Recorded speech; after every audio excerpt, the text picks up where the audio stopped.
Pledge allegiance to the flag of the United States of America and to the republic for which it stands, one nation, under God, indivisible, with liberty and justice for all.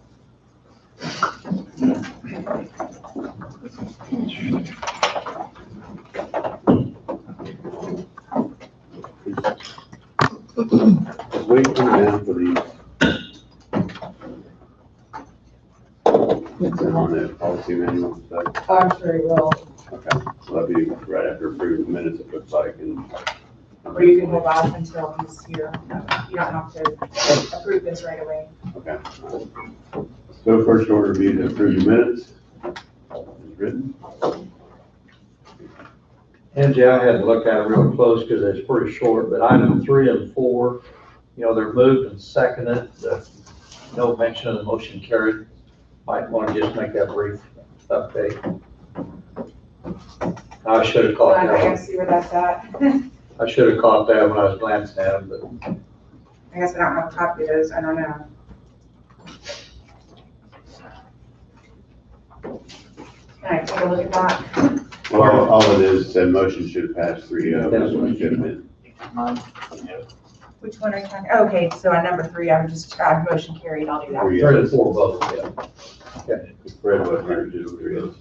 Also move with a correction. No one's moved. I'll second. Bob second. All in favor, say aye. Aye. Aye. 4-0. I'll abstain. Okay, 3-0. 10 miscellaneous motions. Wade's not here. Do you wish him to be here to, it's on the recommendation of the county attorney, we can put those back. I would. And we'll put those back. Be appropriate. We'll move on to, that was quick. I do have one thing for you. Okay. And then wait, it would be on a tax abatement, and I didn't get copies made for that, but this is the one being signed. Pass it around if you would, please. Everybody can see it. And It's like a the little hectic in my office. reason would be, It's right. oh, there it is. Do you have an extra copy, Andy? Thank you. To move a home on this property belongs to a certain individual and is to be assessed to for personal property, so it's a reason for the abatement. So, move to authorize and direct the chairman to sign one tax abatement for county tax roll in amount of $493.46. Since we don't have a commissioner from that district, I'll move. Bob moved, need a second? Second. Tom seconded, all in favor, say aye. Aye. 4-0.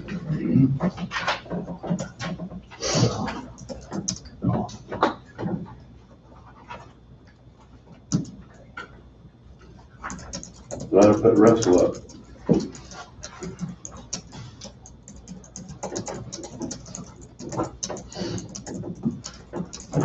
Morning.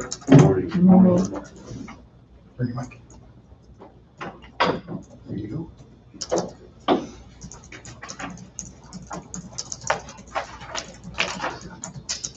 So everybody should have the monthly report. I've been here almost every week, so I don't know if anything's really new or surprising on there. We got the ice machine installed in the kitchen.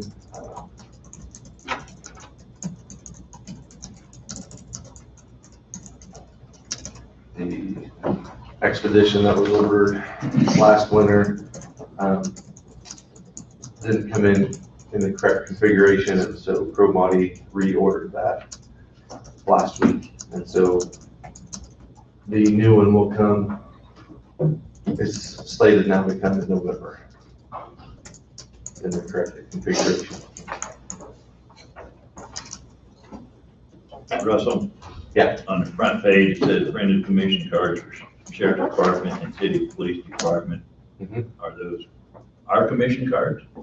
No, they're a commissioned police officer. Okay. So that the sheriff or the police chief has sworn them in. And so it's their authority card that shows they have the authority of the sheriff or the chief of police. Kind of like an ID card. Any other questions, particularly on this report? And I'll talk about the coronavirus committee a little bit, unless there's any other questions on this. So we had our first meeting last week, and I gave the committee an overview of the program as the state has outlined it so far, and direction. I asked them if they wanted to formally elect the chairman, or if they just wanted me to lead the group, and it was pretty much unanimous. They just wanted me to lead the group. So I don't think anybody really wanted to be designated as a chairman. We listed the different applications that we'd had so far. At that time, we'd had a little bit over $2 million in applications, and we have 1.7 million and some change to spend. And so after looking at it, and we kind of went through the applications that we have on hand, the committee initially, and maybe they'll change their mind tomorrow when we meet again. Initially, they talked about dividing it up by percentage as far as healthcare organizations direct 50% of the money towards them, 20% of the money towards the schools, 10% to the county, 10% to the cities, and 10% to small business. That's our preliminary, or the committee's preliminary thoughts. So I just thought I'd share that with you. After the meeting then, and I got looking at it more, we did talk about within that 10% or 20% numbers, how do you distribute it between the schools and cities? And so just for discussion purposes, I'll let Donna hand those up. I just went to the State Board of Ed site and got the student enrollment from last year. And then I looked up the city's population, and I just did some calculations to come up with a starting point on discussions on how to distribute the money within each of those groups. And so that's probably one of the biggest things we'll talk about tomorrow when we meet, is within those groups, do you do it by population? Do you do it by request? Some of the cities, for example, ask for less than what their allocation would be by population. Some ask for more. I think there was 2 that asked for more than what their allocation would be, but the other 4 actually asked for less. The schools, I believe all 3 schools asked for more than what their request would be. And so, and the same with the healthcare organizations. They were all, their asks were more than what their allocation would be using those numbers. So that's probably one of the big things we'll talk about tomorrow.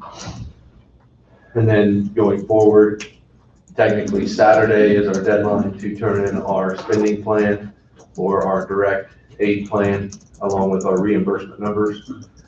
Since it falls on a Saturday, we have until Monday. The sooner we turn it in, the higher we probably are on the list to get it reviewed and sent back to us. So one question I have for the commission is, and well, let me back up. So on that direct aid or spending plan, those terms are interchangeable. That is not locking us into anything. That is just basically stating to the state, here's what we think our budget's going to be. Here's where we think we're going to spend the money in what categories, but it's not locking us into any of those categories as far as the state's concerned. So my question to the commission is, if the committee is comfortable with what we come up with tomorrow, does the commission want me to wait until Monday, have the commission look at it before we submit the spending plan to the state, or should we go ahead and get it turned in so that we're ahead instead of waiting till the last day? like I said, it's not locking us into anything. We can adjust things later. So it's not, in my mind, we're probably better off to get it turned in early, get earlier in the review process to get the information back. But if the commission would like to review it Monday before we send it in, we could. But again, it doesn't lock us into anything by sending it in. I see you got a dollar amount per population in the cities. Mhm. Refresh my memory on what we got per population of county, per person. Countywide, we're a little over 8,000. No, I mean, We got 1.7. it was based off Six. our population, it was so much per, A combination of population, infection rate, and unemployment rate. They had a formula, but population was probably the biggest factor in the money we got. and there was a number based on population. I can't remember that number. $194 per. That sounds right, yeah. Approximately, yeah. I guess that's my only, we varied from that number considerably for the cities on their dollar amount that they can get. You're at 3208, we got, Well, for example, 50% of the money is 880,000. And then that, the committee's preliminary thoughts was 50% to healthcare. So that takes 50% away right away. And then 20% to the schools. Well, essentially, that number should reflect about 10%. Well, no, it wouldn't either, because you're not taking into account the population outside the city, right, the rural population, from that aspect. I guess my question would be to Wade, since we're the ones responsible for actually distributing the money, aren't we're the ones who pay the money? Would we want to approve something before we actually seen the numbers?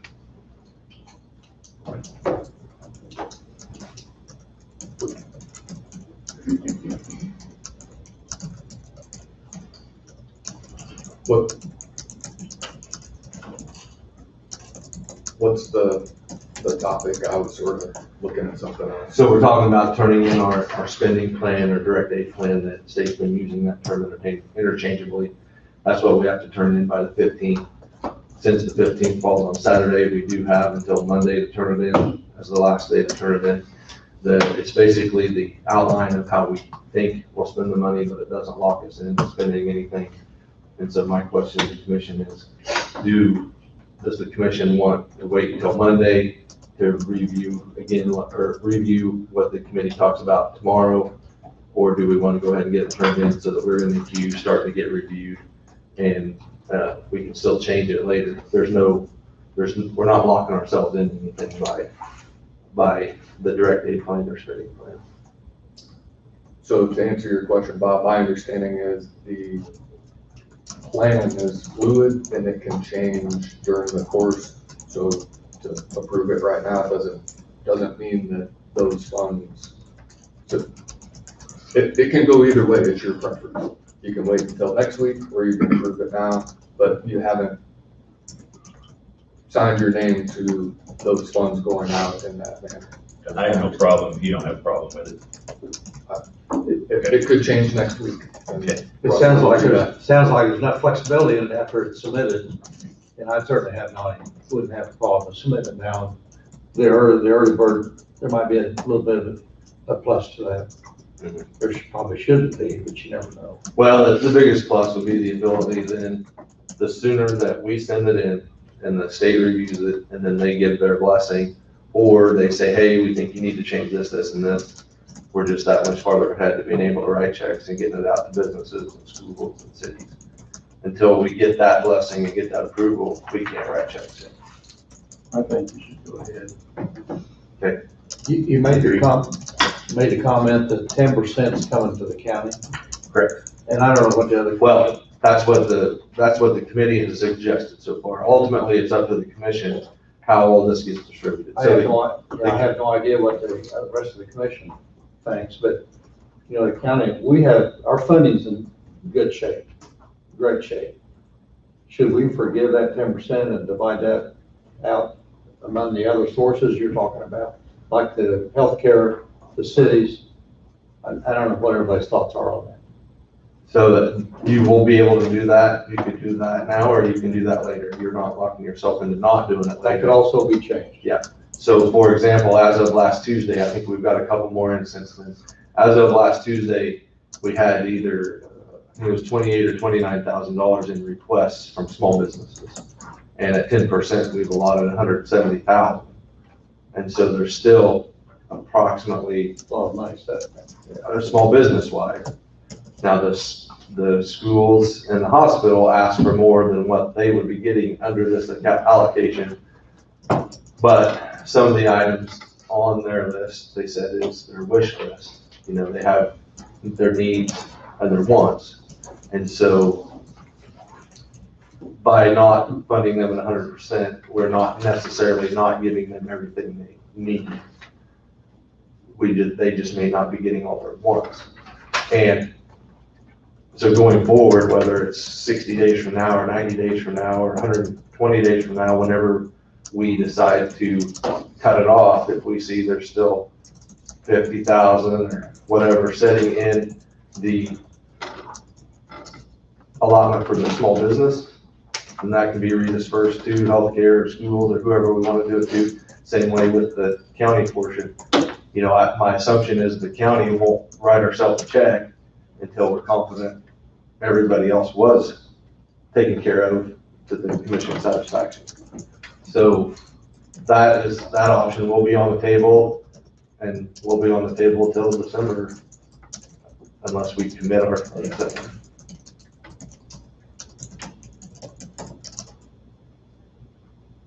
Excellent job. I think that's the bulk of what I had, so unless anybody else has any other questions, and if you do, you know where to find me. Always welcome to come in. Russell, Yes. so I know one of the things that was discussed is the open nature of those proceedings, and I don't know if you mentioned, I have not. I did not say anything about that. so the public's aware, and maybe you can follow up on that, so if the public wants to be a part of those proceedings, because that discussion is probably the most crucial part of disbursement of the money prior to coming to the commission for a recommendation. So if you just came and here's the recommendation, and then the money go out, the discussion behind that is key to the Kansas Open Meetings Act. So if you just want to put people on notice when those hearings will take place. So yeah, the next meeting's tomorrow, here at the courthouse at 3 o'clock. And, we will post the future meeting times and dates on the county and emergency management Facebook page, on the county website, and we'll notify the newspaper. But we don't plan on live streaming it, unless the commission thinks we should. It's open to the public. Public's put on notice, they can be here if they want, but that's their choice. And that's all. Good enough. Good enough. Thank you. Yep.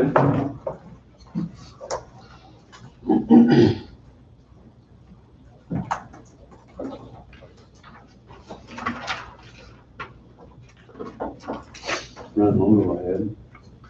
We need to go back now, right here. Oh, yeah, we can. Back to weights.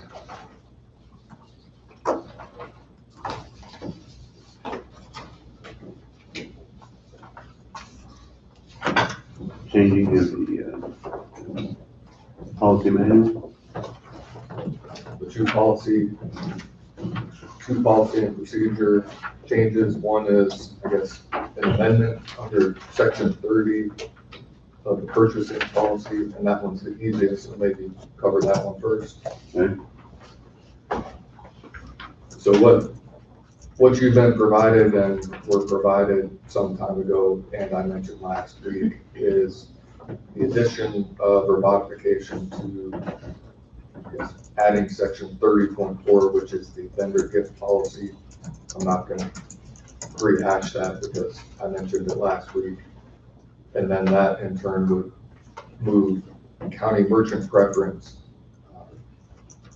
back a section from 30.4 to 30.5, and that's so on and so forth.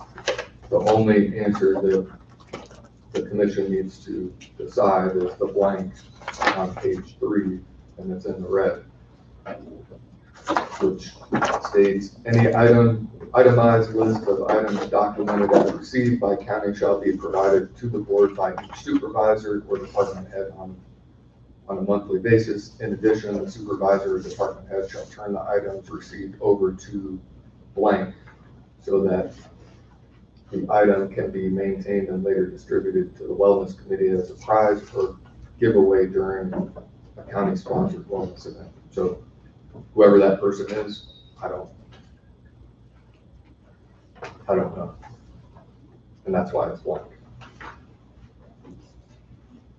Well, can't we just say the health department, or does it have to be an individual name? It can be whoever you want. Health department's fine if they're willing to assume that responsibility. I know it was mentioned here, I think earlier in the year, that that's where it should go, but And I'm not sure if there's been a discussion with Lindsay about whether that's something that she would want to, she or her department would want to take on, especially with COVID and what's gone on. So maybe we could have her come in and ask her, or might be advisable to do so, yeah. that would be my suggestion, but I think that's a good idea. Just right upstairs, we can go over the next one while we're waiting, that'd be all right? Yep.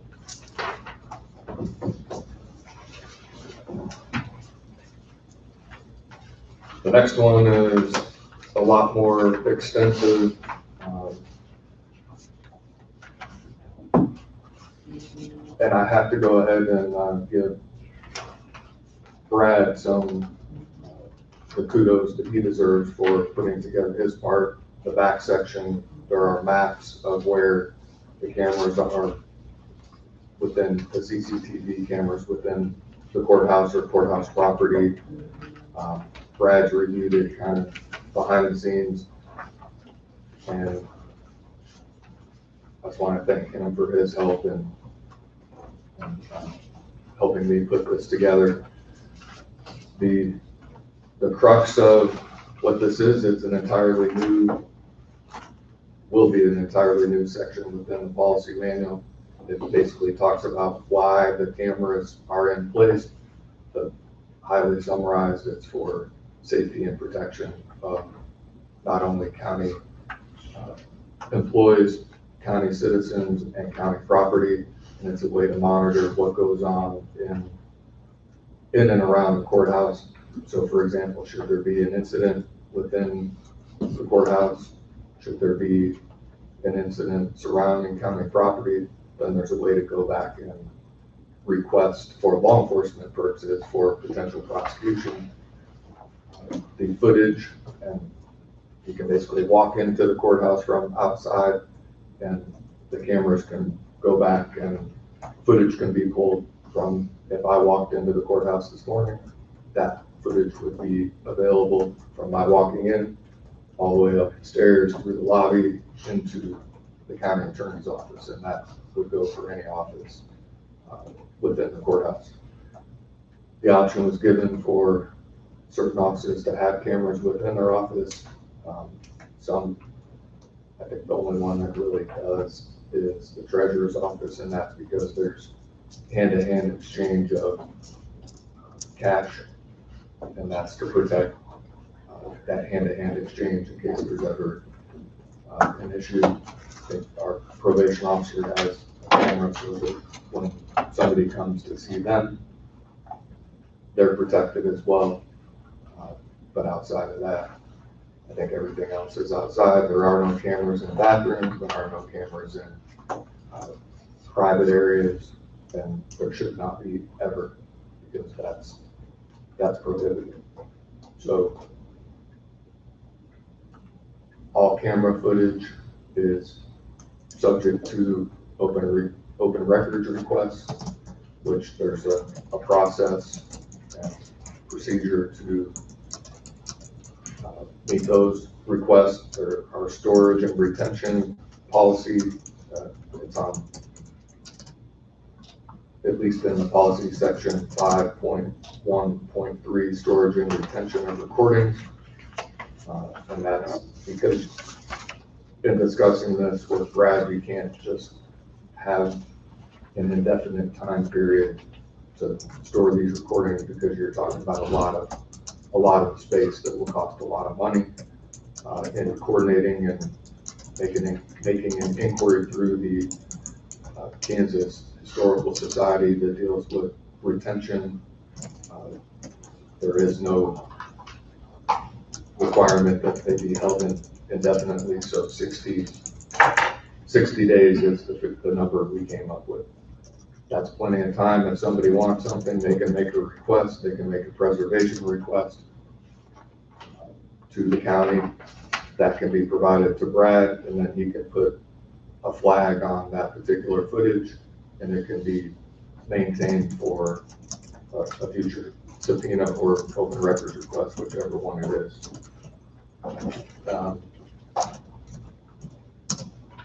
There is an interplay because the Sheriff's Department dispatch has access to the information. There will have to be an interplay between the law enforcement side on dispatch and, if there's any abuse of the recording equipment, which I don't ever expect to happen, but it needs to be there just as a potential safeguard. And I don't think that will be an issue at all. The one issue that will need to be dealt with, maybe not today, maybe sometime soon once the board approves the policy, is the CCTV Oversight Committee, and that committee is responsible for reviewing and monitoring and making recommendations to the board for either complaints to existing cameras or requests for additional cameras to be placed in other locations within the courthouse or on county property. And I think it's important that you have a committee to make that recommendation, so it's just not sua sponte without any, somebody just wants a camera here and there's no thought to it. I think the process is important, and allowing a committee that's comprised of county employees to be a part of that process, I think is important too, because then they feel like they have a stake in what's happening. So that committee is made up of 4 members, includes that, and that's on 3.1 responsibilities of the CCTV Oversight Committee.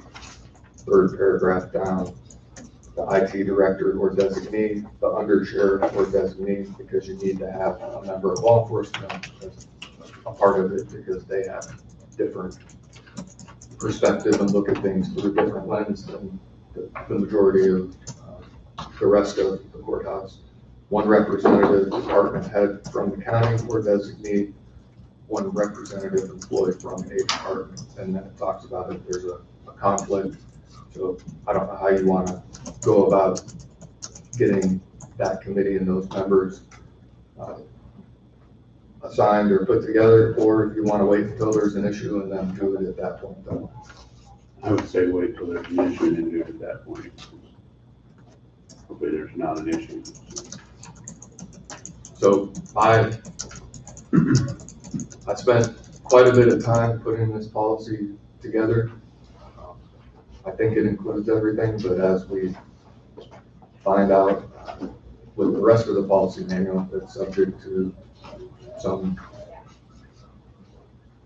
change, and if somebody, once it goes live, sees an issue with it, it's probably fluid at this point, and it can change, and that can be brought forward either to me or to the board, and then we can address it. But I think it needs to go live. I think it's an important component of the protection and security of the county, its employees and citizens, and this policy will help to answer a lot of questions surrounding the use of the cameras. When you mentioned live, is the cameras gonna be on all the time or are they motion? I mean, they're Is that what- running, is that what you're referring to? they're buffering at all times. What, you know, what's that word actually mean? I seen that word, but I didn't get an opportunity to look it up. So buffering is probably a IT, best described by Brad. I'll try, but I'm not very good at it. I'll probably, I should have looked it up, but I didn't get it done. Yeah, they are technically live all the time. They only record on motion. So if, you know, the hallways has nobody in it, it's still a live view, but it only gets recorded. Doesn't record until there's motion. Yeah, does not record until there's motion. And right now, the storage on it has been, 4 or 5 months of storage available.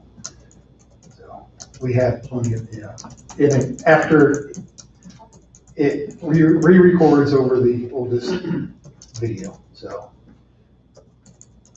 right now, everything's working great. I've had 4 requests for videos.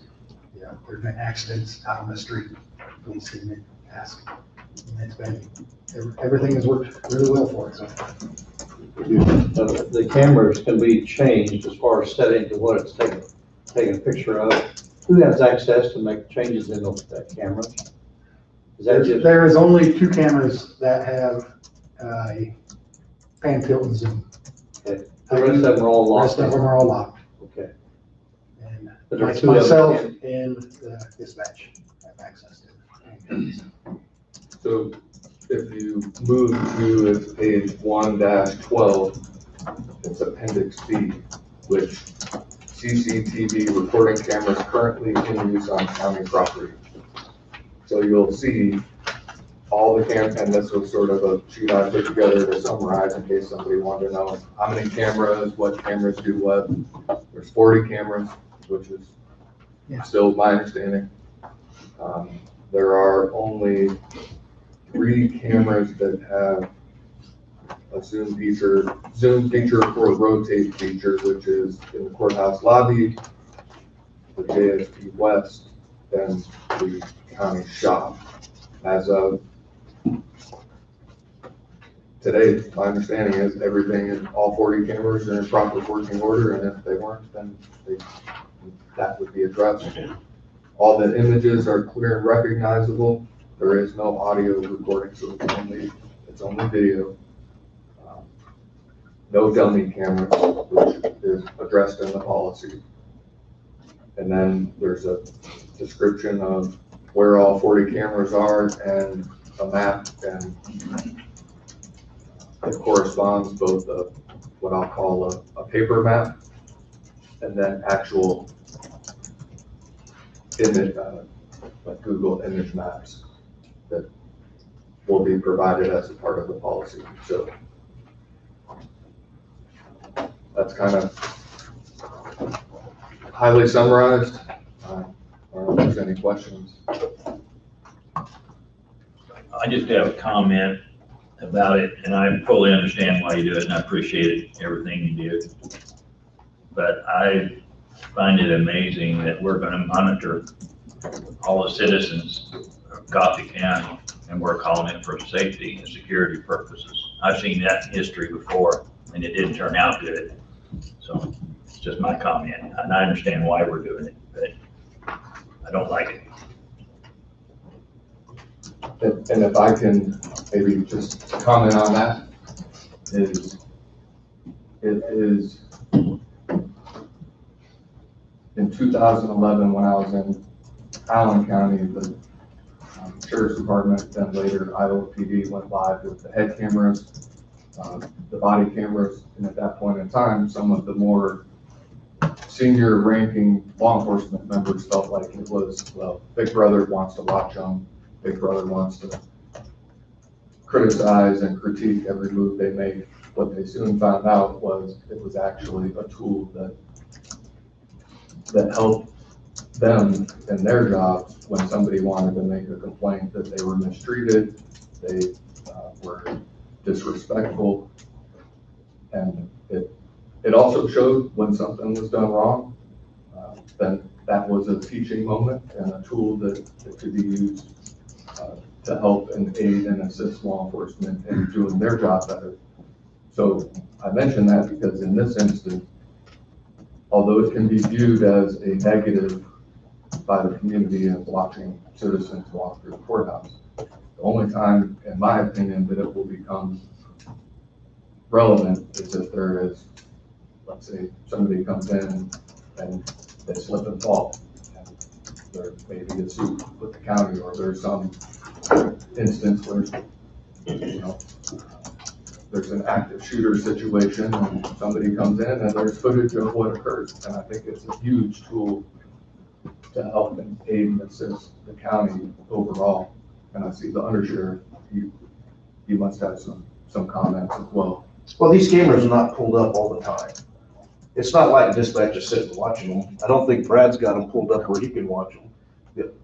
The only thing we have showing is our jail side and our side of things, and maybe the front of the courthouse and, just the exterior cameras. But as for hallways and stuff, none of that's pulled up. Nobody's sitting and watching anybody. I mean, that was part of this whole deal when we started this, that's a whole complete different file folder that has to be opened up if something should happen or if we need to go and look at something.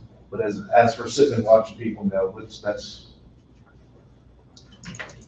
I'm not against it, just that I don't like it, because every time we do something, we take a freedom away from someone, and we're taking their rights away because they're being monitored. I don't like that part of it, that we do it, but I understand why we're doing it. I appreciate your comments and Wade's comments.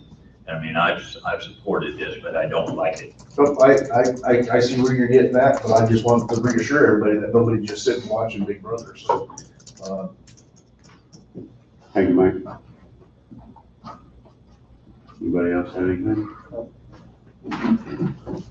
So, on the recommendation of the county attorney, move to approve a new section within the Coffee County Policy and Procedures Manual, creating a policy regarding closed circuit television, monitoring and recording of public areas for safety and security purposes.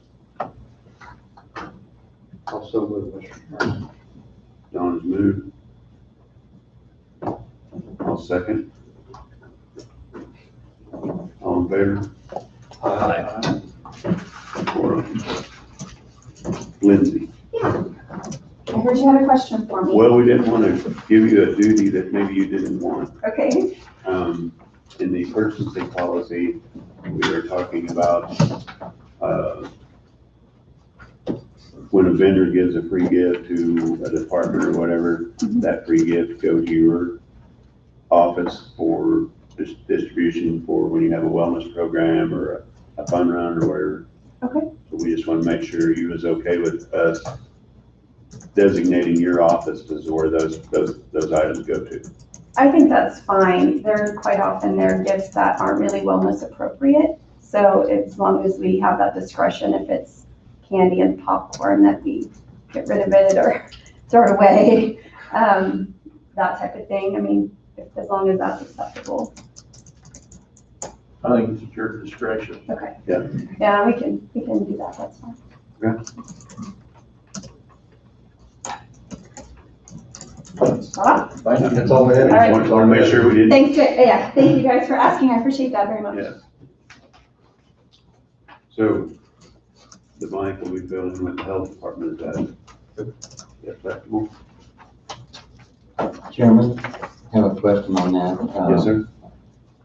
What about like ball caps? A lot of times in the road and bridge department, is what they'll do is they'll provide ball caps. You'll see, like from Caterpillar to any others. Would that fall within that?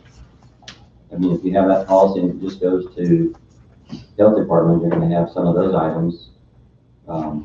What we currently have in the road and bridge department is any of those type of gifts, ball caps or anything else, actually goes in Jeff's office, and we distributed them during the Christmas program that we have. And so we give it to all the guys, but these are mostly for, the construction group. But just some thoughts there. For me, that's just a little bit different area, although it's somewhat gray, I guess. But if that policy says all gifts go to the health department, then I'd have to follow the policy. Would that be under promotional items?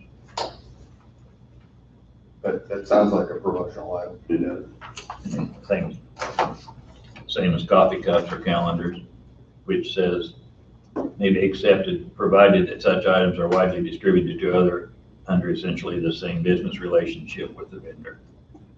So we'd be okay there to continue to do what I just described, or how we do it? And I think that sounds fine. You might just keep a running log so that if it's an issue, it can be tracked. And we may have to amend this policy again once it goes live and we get more information. We're starting with something, and once you have a chance to look at the policy and you have questions, then maybe you can get a hold of me and we may have to revise it once again. Okay, I like the log portion of it, and so gives me a little better understanding. Move forward. So upon the recommendation of the county attorney, move to approve the revision, to section 30 of the Coffee County Policy and Procedures Manual, creating an additional section regarding a vendor gift policy for county employees. So move. I'll second. Bob moved. Fred seconded. All in favor, say aye. Aye. 4-0.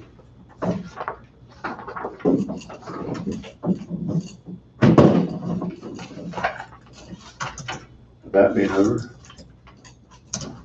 bring you up. All right. Well, thank you. I'm gonna be speaking right. Okay. That'll work. All right, that'll work. It's right in your I'm land. gonna be right there. And as loud as I speak, I may not even need a microphone, but we'll do what we can.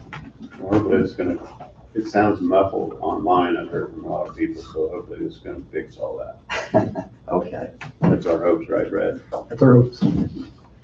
Special issue checks, one's for fuel, the other's for second quarter reports. So second quarter reports, the reason why we have special issue checks is by statute, second quarters are to be reported within 30 days.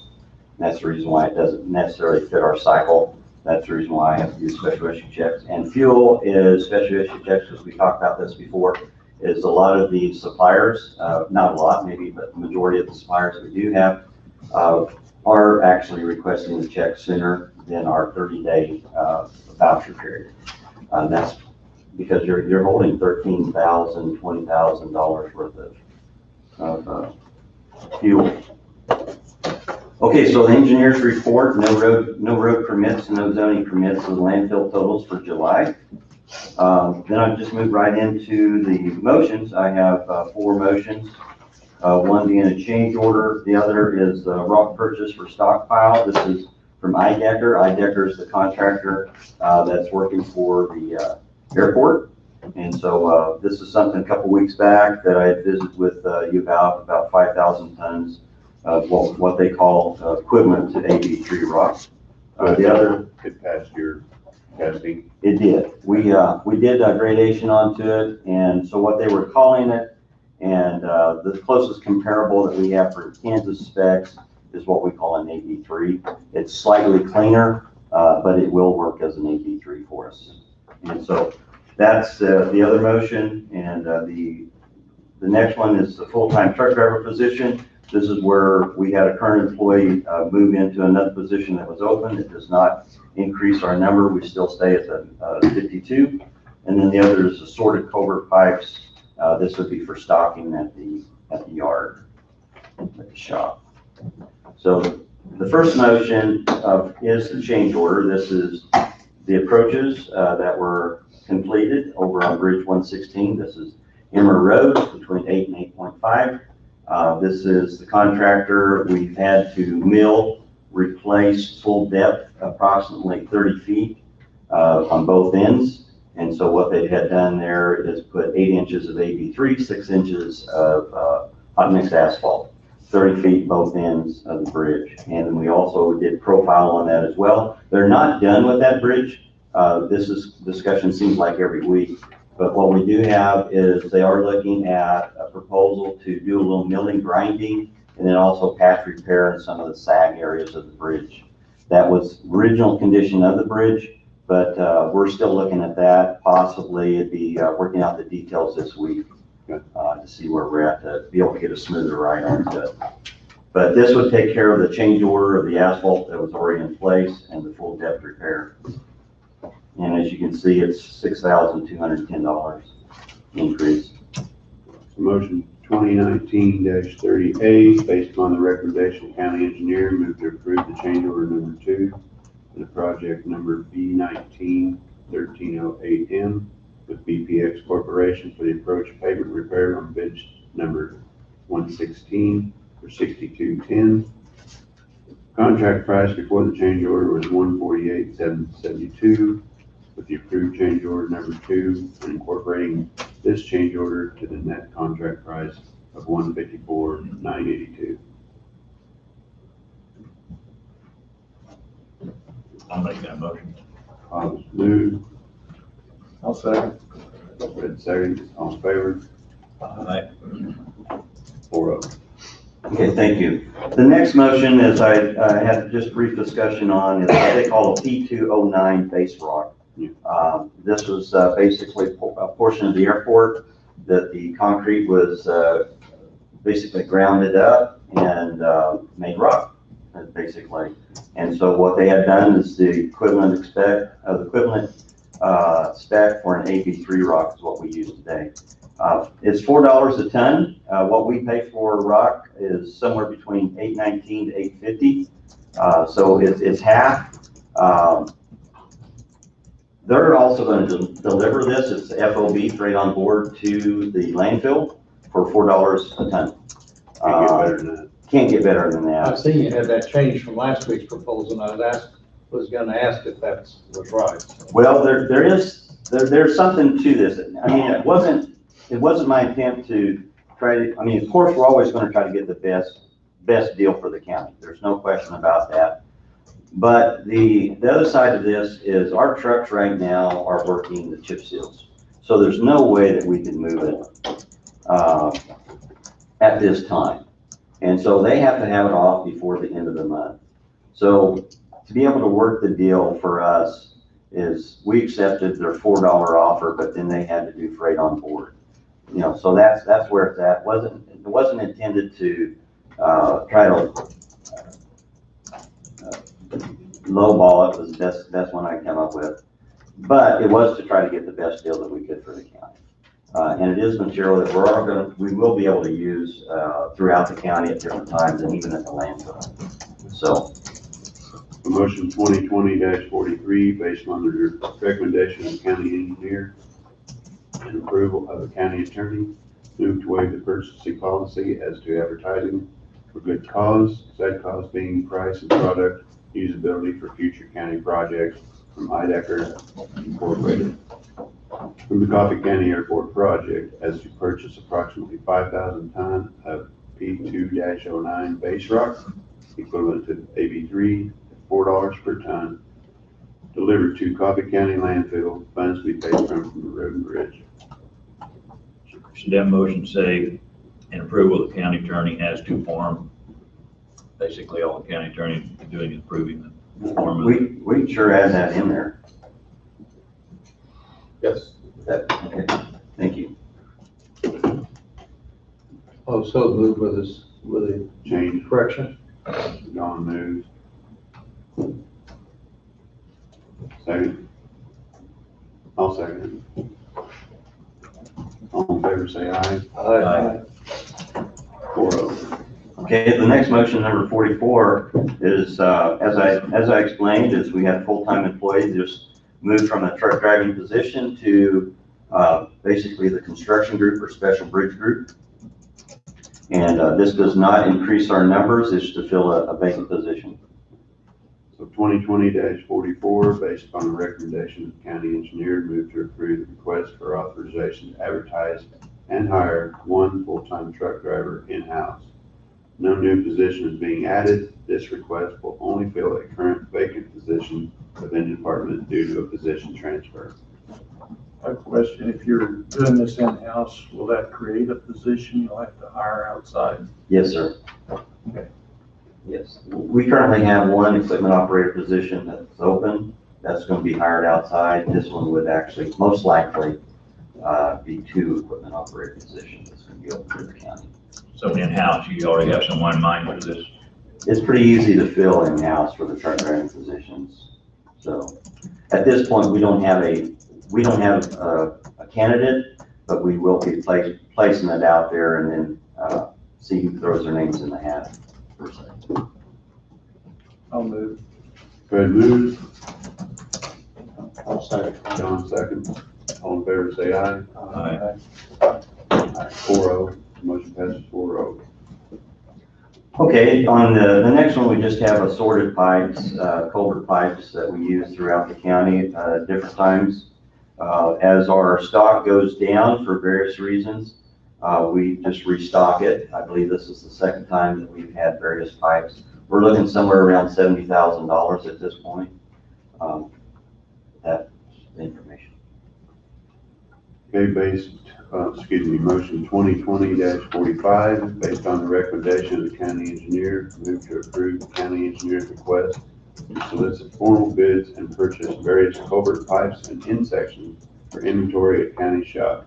Funds to be paid from the road and bridge fund. I'll still move. John's moved, I'll second. Fred seconded. All in favor, say aye. Aye. Motion passes 4-0.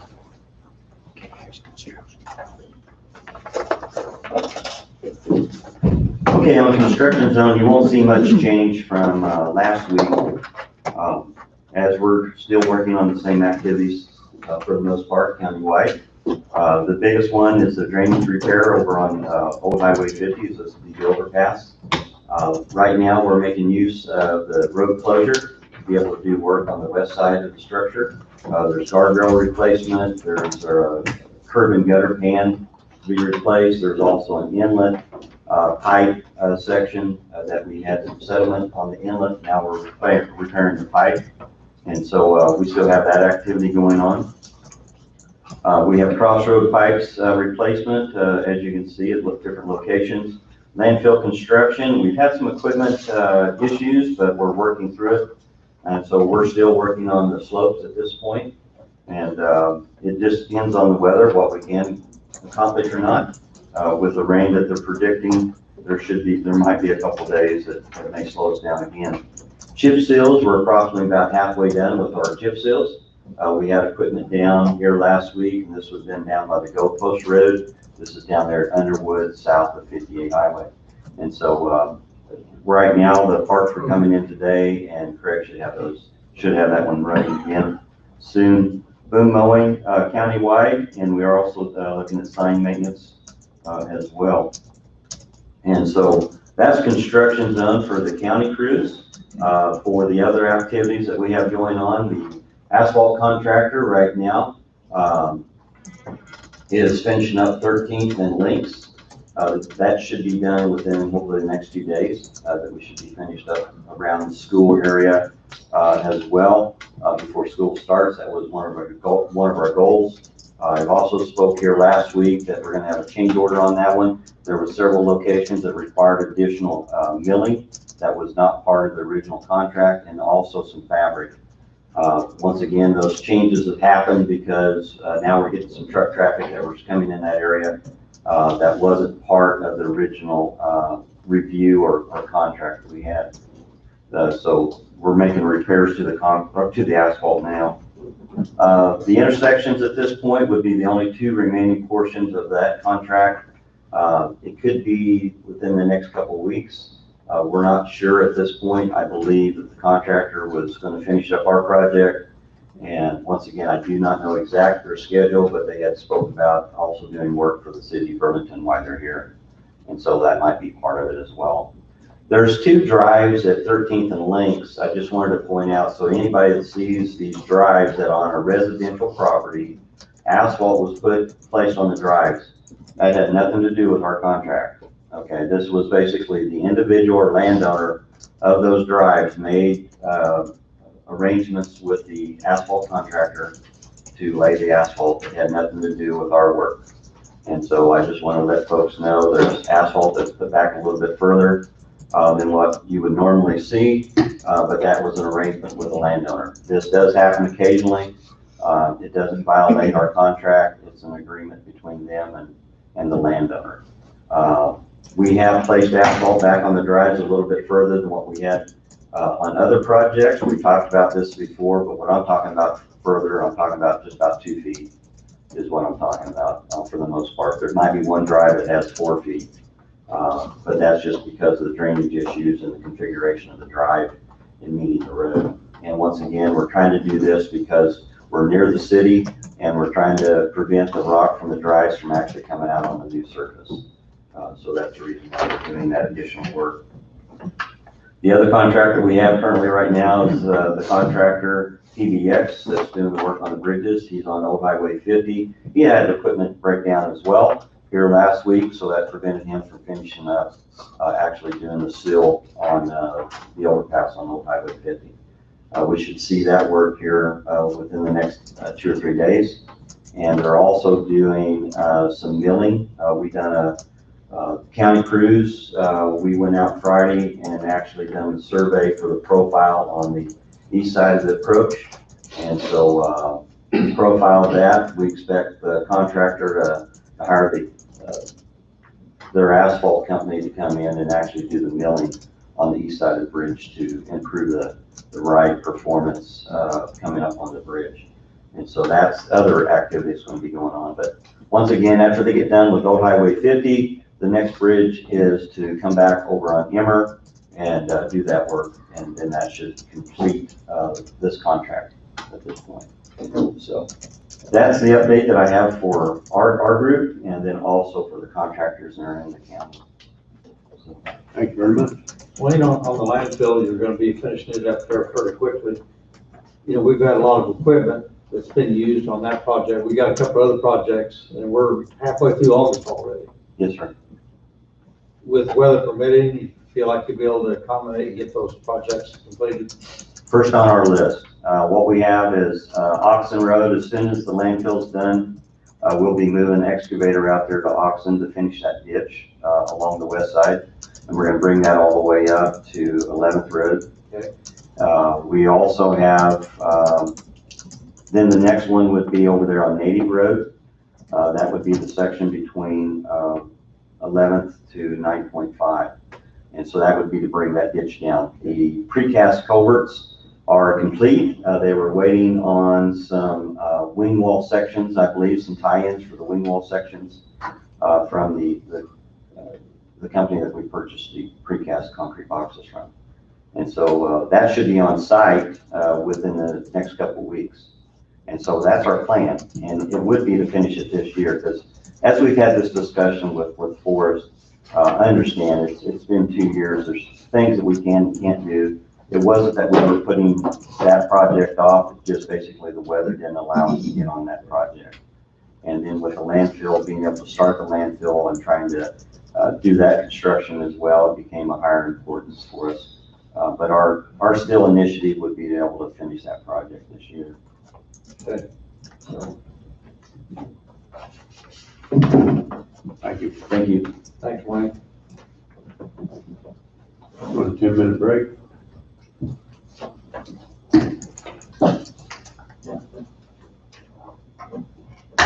Need you scheduled for 10, you want to go ahead and take a break? I'm okay. Since that's scheduled, hopefully it might be here, we better stay with the time. Okay, good enough. We won't take very long. I don't know where she went. All we have to do is absolutely draw a name out of the hat and sign the paper. Draw a name out of the hat for, She got called out. For the part of the election process, starting last year, I'm told, is there is a ballot audit. You need to step up here. I don't have authority to be here. Well, we might wait, we might wait. But I can provide you with that information while we're waiting, or we can take, we can do that. The law requires that we do a ballot audit, and the Secretary of State has selected randomly 3 races to be audited. It's the Democratic U.S. Senate race, the Republican State House Representatives District 76 race, and the Republican Coffee County Treasurer race. And we will bring in a board of 2 Democrats and 2 Republicans, and they will on Thursday hand count all of the ballots from 1 precinct in each of those races.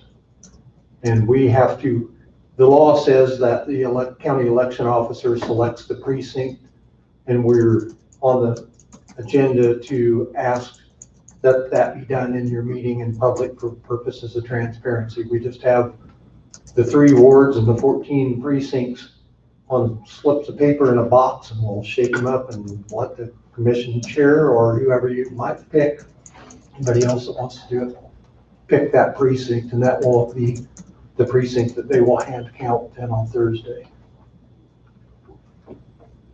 Has anyone contested any of our elections, or, I mean, is this? No, this. Compliance with what you read, what Wade, or? This is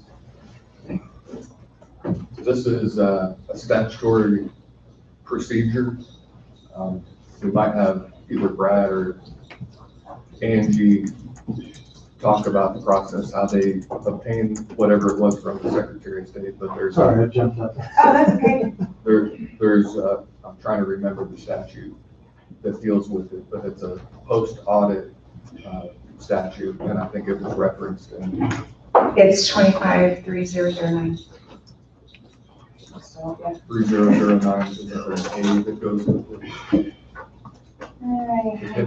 Well, the entire process is set out in that one statute. And then there's also an administrative regulation that based on that statute that went live in January of 2019, the Secretary of State's office was required to come up with an audit process or procedure, and that's in subsection E of that statute. And that is Kansas Administrative Regulation 7-47-1, if I remember, because I've been asked about this. So, and I think that's the 2 of those, that statute and that administrative regulation gives what the process is, but how that mechanically works, they would have to talk about that. The other thing that I would mention is that we received our 2020 primary post-election audit race selection from the Secretary of State's office last week. And the 3 races that we are supposed to be auditing from the federal level is the United States House of Representatives District 2 Democratic candidates. And then on the Kansas State Legislative, it's Kansas House of Representatives District 76 Republican.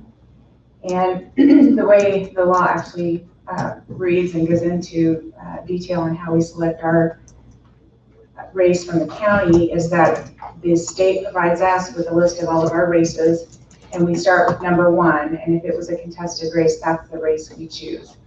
The first race was County Treasurer Democratic, and there was no candidates for that. So then number 2 is County Treasurer Republican, and we do have several candidates on that race, so that's where we stop, and then that's the race that we do the audit on. And was contested, is that what you're saying? It was contested, yes. Well, the race is contested, not somebody's saying contesting the election. No. This is meant to come in and just pick out at least 1% of your precincts and just make sure that if they hand count the ballots that are in the machine boxes, that they match what the machine said. And if there's a problem with that, it can trigger looking further in the system to see if there's a bigger issue. But it's simply an audit process, just a safety check to make sure there's not an issue. And it's just every county is doing this. All 105 counties have the same state and federal races, and then they go down their list and pick their first contested race. Nobody's contested any of these races at all? No. Election and within the county as well? Yeah, I want to No, this is clarify just a that. routine audit procedure, just a accuracy check. When I say contested, I mean, several candidates in a particular race. It's not a contested as far as an individual, nothing like that. It's just a standard procedure that we have to do to prove that everything comes out accurately. And my rotation is different than in other counties. They may have put registered deeds first, but this is the document from the Secretary of State that I have to go down the list. Because I don't know anything of what they're gonna give me until they give me my list. So, Can I see the list? sure, absolutely.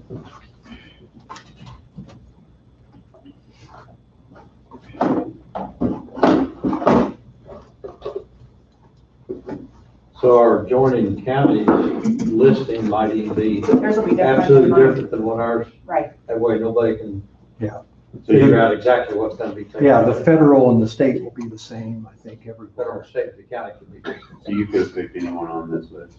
No, I have to start with number one.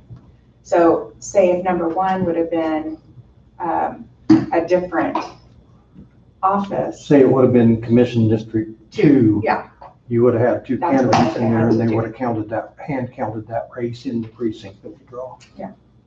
but the Secretary of State's office, that's the order they sent to me, and they said, start with number one. And when you come to the first race that had several candidates, that's the race we want you to do the audit on. They're the ones that said the race with the most candidates you audit. Well, not the one with the most, no, the first one, going down the list, if you start at the top of the list, I think it's Democrat treasurer. Yeah. We didn't have any candidates there, so there's nothing to Yeah, audit. not their audit, yeah. So we just go to the next one until we hit a race where there's a So you got a race. race that's got more than one person. Yeah. Right. Right. And that's how we go. It had that one not had any competition, we would have went to the next one, and we would have went to the next one until we would have come to a race that had competition. That's how you do your selection. The first one has competitors. Right.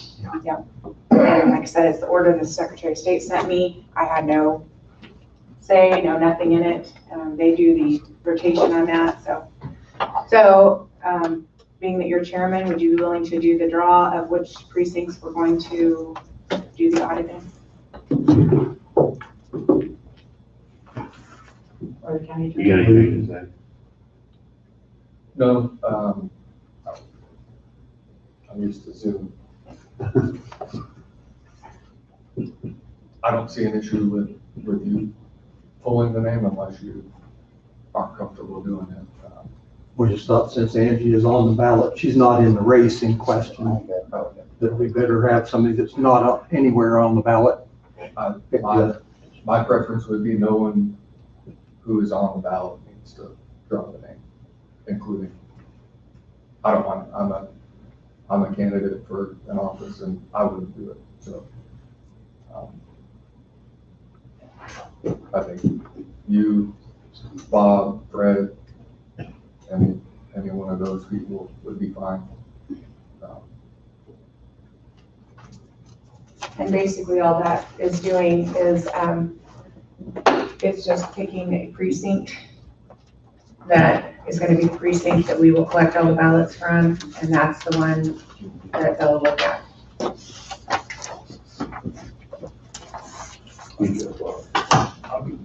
Well, if you don't mind, I'll walk over. And you can go through those if you want to. I've got all this there are 17 precincts, each township in Burlington, Ward 1, 2, and 3. Cities, other cities are included within the I'll take township. your word for it, what's going on. Okay, we put those in there, they're all 17 there. Guess I don't have my lid. Do you want to shake them up or didn't have a bingo dispenser? Feel free. Reach up in there and reach up, hold it up to it too high, reach up in there, where'd he go? Might be some somewhere. Will you read what you picked off there, please? Burlington Township. Burlington Township, okay. Burlington Township. Does Burlington have, My township. they don't have more than one, it's basically all one, city's all just one township. No, it's not Burlington, it's the outlying community up around Burlington. Yeah. Oh, the outlying community? Yeah, it's Burlington Township. Not by the lake. So the city of Burlington to the township by itself. Burlington, City of Ward Burlington. one and Ward two and Ward three. I thought they had 3 wards. Yeah. Now, I've written the Burlington Township here, and I have Angie sign on that, certified, because I want a written record of our draw here also. Actually, I have him sign first. Can you sign that that's what has been selected?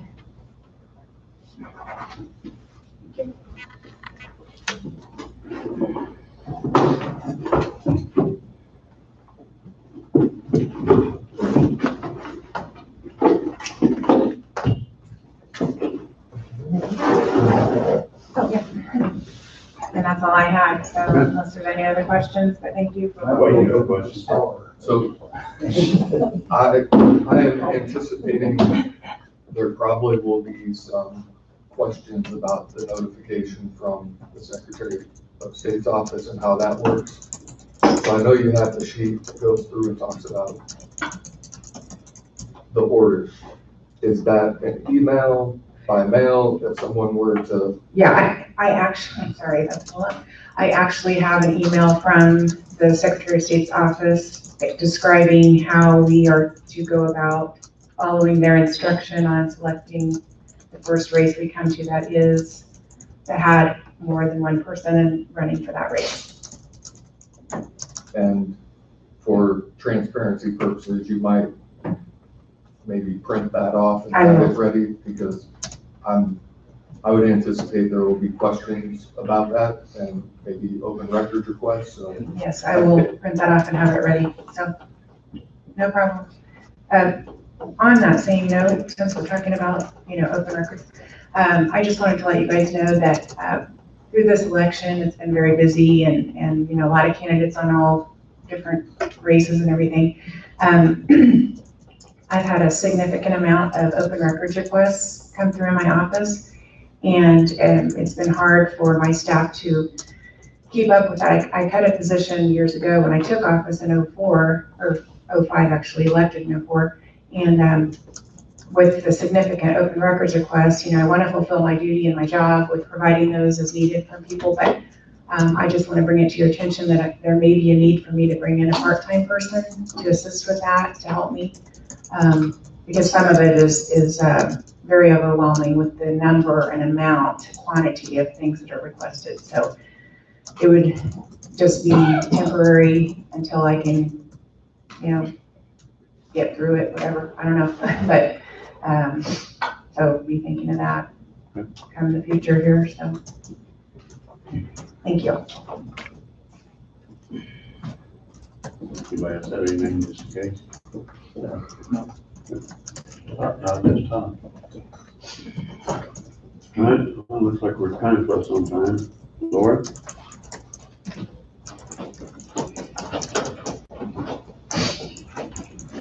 Hi. How are you guys doing today? Good. First, I want to thank everybody for letting me be here today and talking. I'm not here really on the behalf of myself. It's from voters coming up and talking to me, and they have some questions and concerns that I feel like they need to be addressed. And the best place to be here, so that they're getting the facts and the answers from the correct people. I know in one of your previous meetings that you guys had the tech department come in and explain about how you did the electronic ballots. But there's some people that's wondering about the paper ballots. How are those read? Which I know Angie knows all about that and can answer that very thoroughly. Would you like for me to answer that? I would say yes, that'd be you. Okay. So at what point do you want me to talk about how we mail out advanced ballots and go through the process of how they're counted? I would probably, for the people, just tell everybody, that way they know what the process is, and that way it's coming from I think I need to scooch over this way so that I can also talk to the public there as well as the board. Yeah. So our process here in Coffee County is that we have advanced mail ballot applications available for any citizen who would like to request an advanced mail ballot. I do not mass mail those out. I would not mass mail those out. But that ability is there in the event someone is unable to make it to the polls, or they have a medical condition, or some other reason that might prevent them coming to the polls. I believe going to the polls and voting in person is the most important thing we can do in our country to make sure our voice is heard. So once the application is sent out to the citizen, they fill it out, they send it back with their correct address on where they want it mailed to. Then we, when it's time that we can mail out advance ballots, there's a date that we start. It's the same date we can do advance voting in office. We mail the ballot to the voter, and then they fill out their ballot and mail it back. After it's mailed back, we put them in a box in our vault where they're safe. They're still kept sealed. They cannot be opened until election night. We have a board that comes in of different people that we have come work election night, kind of like a board workers, poll workers, however you want to call it. Anyway, they come in, they open each ballot envelope, separate each one. You have to write the name down first, and then they open it, pull the ballot out of the envelope. And then I cannot touch the ballots, so I have someone carry the ballots to the machine. It's called a DS200 machine, and they're read into that machine and tabulated on election night. So that's basically the process of how those are handled. So, and then when it's done, they're taken back to the board to verify the same number of ballots that they gave us the first time are still there, and then they're sealed and they sign, and they're still in that box now. So. Then I had some people question, they had mentioned that they had received something in their paychecks about not, I'm not sure, I didn't see it. It was just not to promote different candidates or something, or signs. I don't know exactly what it was. But anyhow, they were wondering if all employees got that in their paychecks, or if it was just certain departments. There was a countywide memo that went out. It was upon request. It dealt with elections, and as a county employee, some things that were potential violations of county policy, that were potential violations of criminal election laws was a primer on that. And then the last thing was an advisory that if you are going to post on social media or online, make sure to add a disclaimer that you are not posting as a representative or a mouthpiece of the county. You're doing so as an individual. That entire 3, 4, 5 page document was distributed with county paychecks, I think at the beginning of February is my recollection. It may have been the beginning of March, but so it should have went to everybody. And like I said, I have no idea. This is just questions from the people. So as I went around, I had told people if they had questions or concerns, let me know. If I didn't know, then I would find out answers. And to me, this is the best place, because that way if other people in the community have the same questions, it's all being answered at once. We do not want rumors or misinformation getting out to people, because with all of this, it could be detrimental to someone who is running for office, and we don't want that happening, because every candidate, it takes their time, effort, and money to be involved in it. And we just want a broad facts on all the different questions.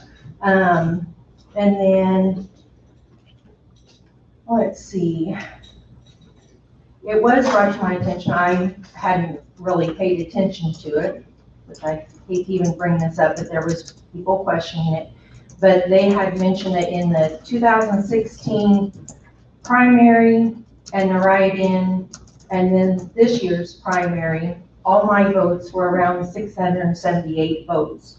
They were asking me how that could be, since the one was a write-in, and then, like this time's had over 800 more voters out. And of course, I had no explanation. I said, probably nobody has an answer for that, but they were kind of concerned with the 2016 primary and the 2020 primary having the exact same amount of votes being turned in for me. There again, like I said, there probably isn't any explanation. It's probably just the way it turned out. To be honest, Laura, I haven't even looked at the numbers that closely on your race to even compare the two. I know we had a 40% voter turnout this year in our primary, which was quite a bit more than what we've seen, I believe, in previous primaries. So, but I can go back and look at that and compare. And like I said, I had not been paying attention either. It was just brought to my attention about it. And they had mentioned that the write-ins were just a few more than checking the ballot and stuff in the 2016. But there again, that was coming from them. I don't want it started, I started it or anything, because I, like you, I was not paying attention to numbers. But it is some questions that had been brought up about in the public. The only thing I could maybe think about that is maybe you had some strong supporters the first time and they kind of stuck with you and maybe you picked up a few more. I mean, that's kind of what I could think, but I don't know what people are doing, so. I have no idea. But then I had a couple other people come up to me and say that when they came in to pre-vote here in the courthouse, they were approached by an employee about who they were voting for. And they did go ahead and say who it was for, and then they started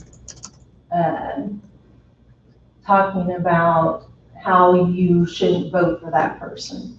And I know there's policies and procedures in place for that, but can you maybe tell the people what to do if that situation arises again? Or I know a lot of them don't want to be brought out in the public. That's why I came, because they don't want pinpointed out, or is there some way to do it anonymously or not? If I may not, at Yes. the risk of interrupting you, and I don't mean to do that, No. all due respect.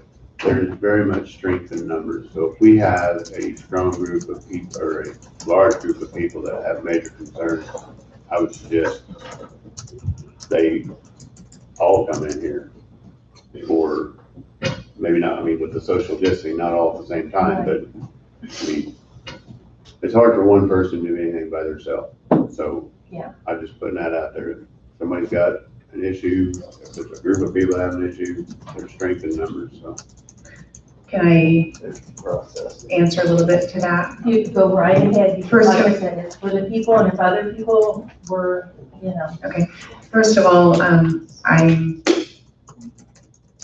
800% certain that would not have been one of my employees. But second of all, there is a statute, and I can't remember the number, Wade made on electioneering. And it's taken very seriously by my office and the Secretary of State's office and all the counties throughout the state. When something like that is occurring, my office should be notified immediately. And the process at that point, once I receive any kind of complaint or know of any kind of that activity, my job is to call the police. I am not to go investigate or do anything about it or ask questions. I'm to call the police. We kind of had a situation like that happen on election day. A concerned citizen, I didn't know anything about what was going on. I didn't know who anyone was. I called the police. They drove by, didn't see anything. It's just the steps I have to take because I take it very seriously. And I do not want voters to be approached like that. It is illegal. So I just need to be notified when that kind of thing happens, so.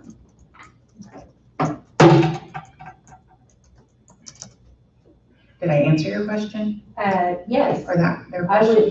would think so. I would, think I so, would, because the thing is you don't allow it, and if it's brought to your attention, then you'll put a stop to it. it's just like, if someone were wearing a t-shirt, they need to remove it or turn it inside out, preferably wear it, but turn it inside out. Or a hat, you know, they need to take that off. We're not allowed to have vehicles with signs on them parked within 250 feet of a polling place. If they want to wear that t-shirt and stand 251 feet away from the polling place, they can, but not within 250 feet. So if I'm not notified of something, then there's nothing, I'm not even know to do anything about it, first of all. So, but yeah, people need to let me know. That's the questions that I have from the people right now. That way, they have the answers coming right from you guys, getting not facts and what to do. I thank you for your time. Thank you. Thanks for coming in. You're welcome.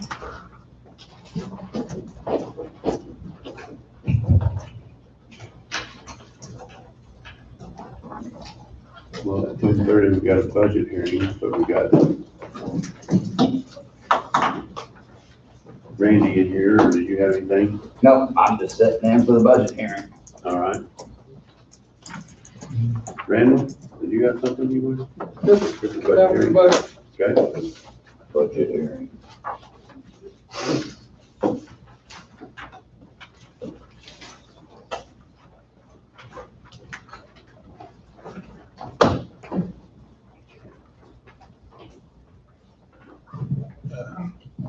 It says hearing at 11, should be 10:30. Yes, We can sorry. change that time, can't we? Correct, that, please, yes.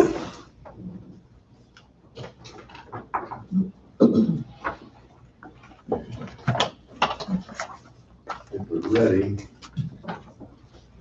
we'll call that time, we'll move to enter into the budget hearing at 10:30 for the purpose of hearing and answering any questions of taxpayers relating to the proposed use of all funds and the amount of 2020 ad valorem tax.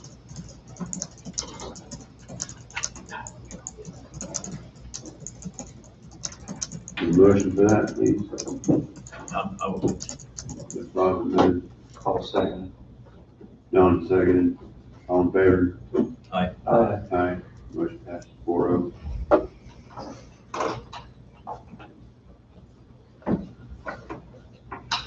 $11:27, so we had to wait 3 minutes. Is that- Yeah. we Or 10:27, excuse me. Yeah.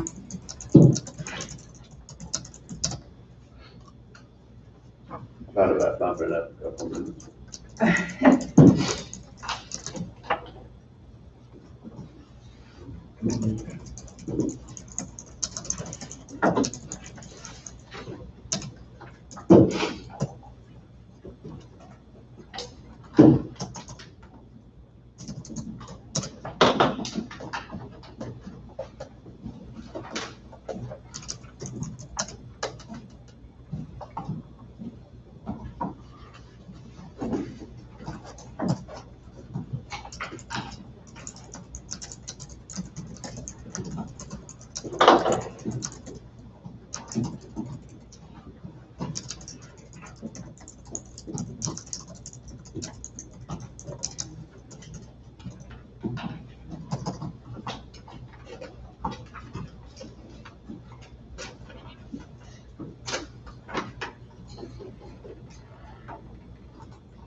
10:30.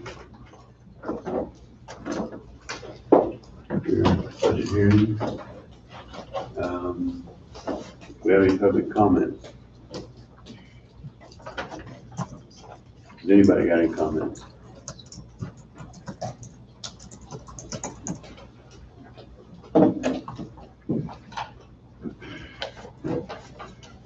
Any of our commissioners have any comments? Wait. The only thing I will say is that I think we've done a great job in preparing the budget this year with all departments and the board. Appreciate the money you give us to run our offices. We try to, I think most all offices are trying to be as conservative as we can and realizing that this is not our money, this is the taxpayers' money, and we need to spend it wisely. I agree. So, unless anybody else has any other comments, I guess we need to close the public hearing. Clock again. I'll move to close the public hearing at probably 10:31. Yeah. At 10:31. Yeah. I'll second. Bob's moved, Don is seconded, all in favor say aye. Aye. Aye. Motion passes 4-0. Just so the public knows, we did go through these budgets for the last month, I believe it is now, and everybody's reviewed them pretty thorough, so on that, we'll move to approve the 2021 Coffee County budget as published. Also moved. John has moved. Need a second? I will second. All in favor? Aye. Motion passes 4-0. Okay.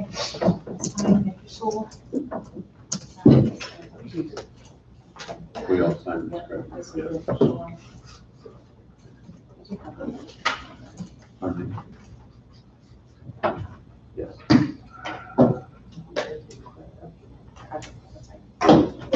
Go ahead and pass it around and look at that. Here's these.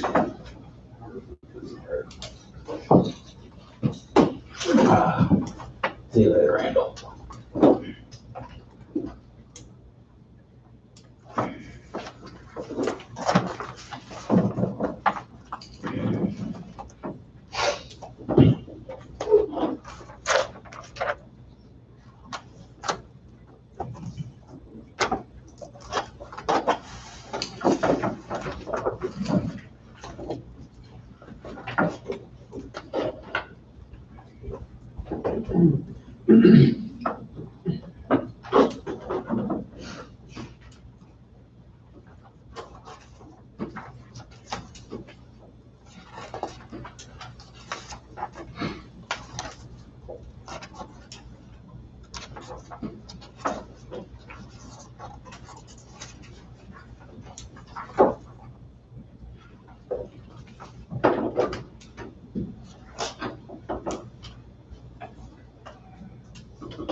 I guess we go in the round table.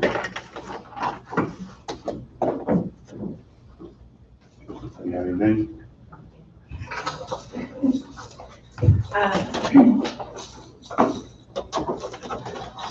Well, I want to let you guys know that election day went really well in the public.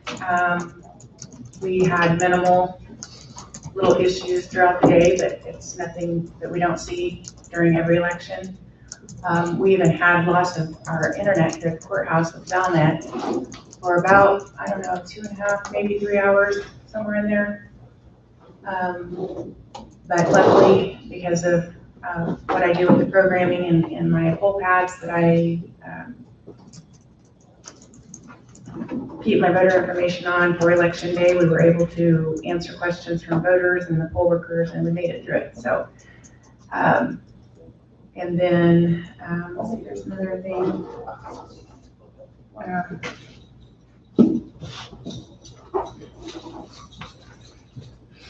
As I was telling you earlier about the call that we had on election day of someone seeing a couple of people outside of the polling location talking to citizens as they were coming and going, and they called in to complain. They thought something was going on. Like I said, we don't know. We're hearing from an outside source, so our job is to contact the police, which I did. There was nothing there. I don't believe the police even approached anyone. I think they just went on, but our office did what we were supposed to do, and as we're directed by the Secretary of State's office. So luckily there was nothing like that. So the other thing I have is that we received a letter from Medtrax on our county health insurance, and rebates earned for the period of October through December of last year, that quarter. We received $9,080 rebates on pharmacy. So kind of a nice check we're getting back. And I think that's all I have, unless you guys have any questions of me. That dollar amount here, a little bit higher than what the previous one was. Yeah, it is. It's seeming like it's either 6,000 or 7,000. Thank you.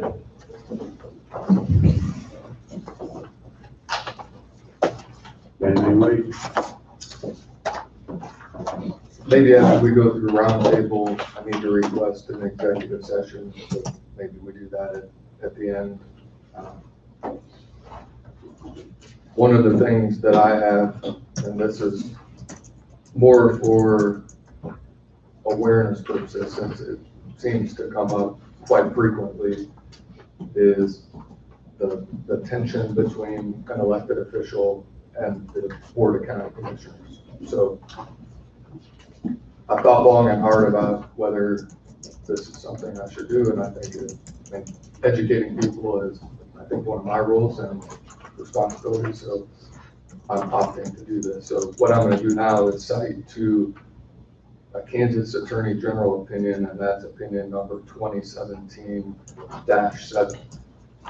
And in that Attorney General opinion, there was a question asked. That question was whether a Board of County Commissioners can enforce the county's anti-nepotism policy with respect to personnel under the direct supervision of another elected county official when that official refuses to do so. Why is that important? Because I think from my impression, there's some misunderstanding about what the board can and can't do as it relates to elected officials. So the best way to deal with that is to talk about it. So under this Attorney General opinion, and I'm going to summarize several different sections. Under the Kansas Home Rule statute for counties, the Board of County Commissioners in each county has the authority to transact all county business and perform all powers of local legislation and administration it deems appropriate, subject to certain enumerated restrictions. And then it goes on further to reference as follows. Kansas statutes uniformly created several elected offices within each county, including the offices of county clerk, county treasurer, sheriff, and register of deeds. Although different statutes apply to the various officials, each of these statutes provides as follows. Any personnel action taken by the elected official shall be subject to the following. 1, personnel, policies, and procedures established by the Board of County Commissioners for all county employees other than elected officials. 2, any pay plan established by the Board of County Commissioners for all county employees other than elected officials. 3, any applicable collective bargaining agreements or civil service system, and for the budget for the financing of the operation of the official's office as approved by the Board of County Commissioners. So then it goes on to further state, which is kind of where now we're in this dilemma. This statutory language requires the county clerk, county treasurer, sheriff, and register of deeds to abide by the county's personnel policies when taking personnel action. However, then it goes on to talk about Board of County Commissioners of County of Lincoln versus Nylander. And in that case, and in this AG opinion, it states, the Kansas Supreme Court recognized that while personnel action taken by an elected county official is subject to personnel policies, payment plans, collective bargaining agreements, and budgets established by boards of county commissioners, these restrictions do not give county commissioners the ability to supersede an elected county official's power to appoint, promote, demote, or dismiss his or her personnel. In this AG opinion, to answer the question, following Nylander, the Board of County Commissioners cannot enforce its anti-nepotism policy with respect to personnel under the direct supervision of another elected county official, as doing so would supersede that official's power to appoint, promote, demote, or dismiss his or personnel. So they ultimately concluded the board may not enforce the anti-nepotism policy with respect to personnel under the direct supervision of another elected county official when that official refuses to do so. I only mention this because I think there's this misconception about what the board can do and what they can't do. And the only way that I can see to help alleviate some of the misinformation that is presented within this community is to talk about what the rules are for the board. Now, that doesn't mean that there's still some room for interpretation. And I've indicated before that I'm going to seek that interpretation, but that's what we have right now. And I just want to make sure that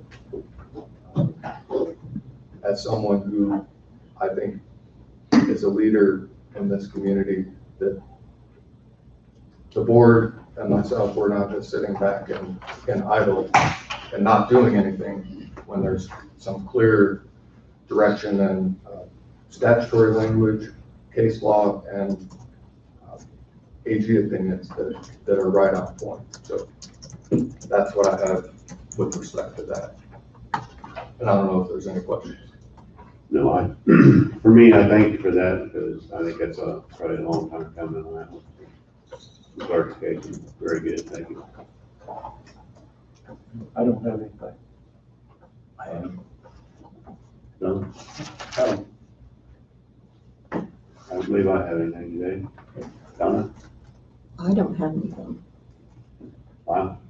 Okay, with that, I guess we need to move into your executive session. So we need a motion to move into executive session for reasons. So I'll request a motion for the commission to recess into executive session for consultation with the county counselor for the purposes of providing legal advice for potential county litigation under matters deemed privileged under the attorney-client relationship exception to the Kansas Open Meetings Act, and that specific statute is KSA 75-4319B2, and it would be for approximate 15 minutes. Do I need a motion? I'll move. I'll second. Fred moved, Jones seconded, all in favor say aye. Aye. We're going at 10:46. I'm at 11:01. By the way, congratulations, Mr. Knight. Thank you. Hey, Tom. Say, I look forward to working with you a bit, Mark. I won't. Good luck. You're gonna look forward to fishing. Actually, I'm very excited about retirement.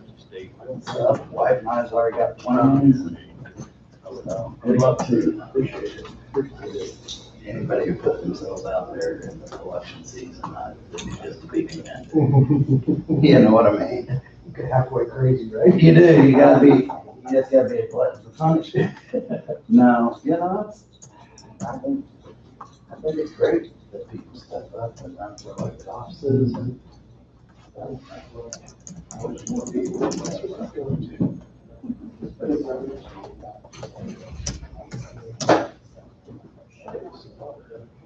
You can't keep on it. Otherwise, you said, people say that social media is that not vicious?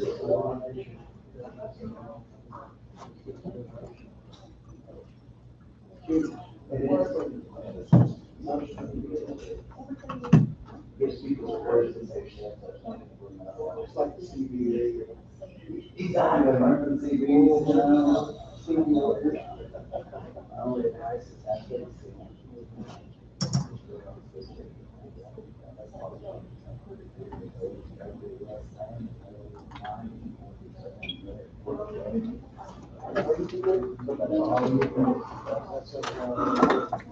Exactly. You're on a good list. Always call me that question.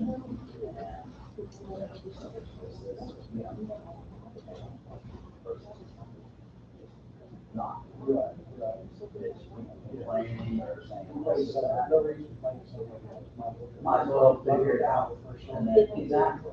So I've always recommend you.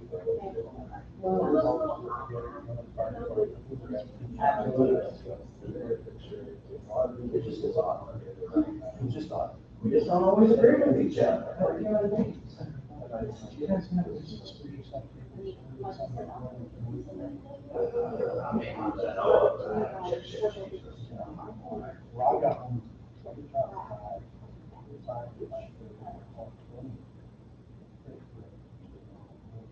You're right.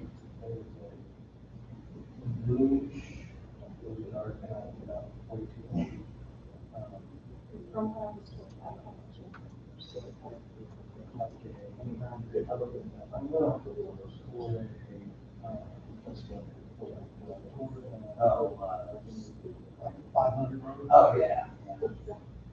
We'll say 82,000.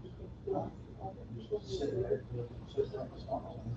And then when they see you, and they're waiting on you. And then they just go on you. That's weird. There's nothing that's going on. Well, then I can have something if they turn off the beach or. And what I'm on south.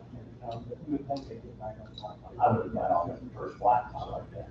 It's just kind of odd. Not 5:30 on Sunday morning, unless they're either cops or. There's two individuals.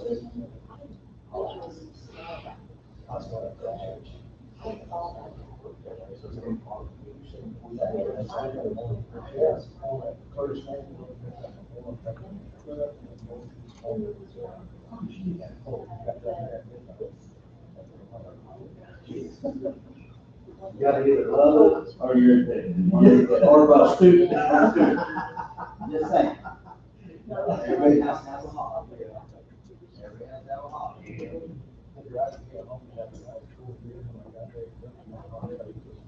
I bet it was.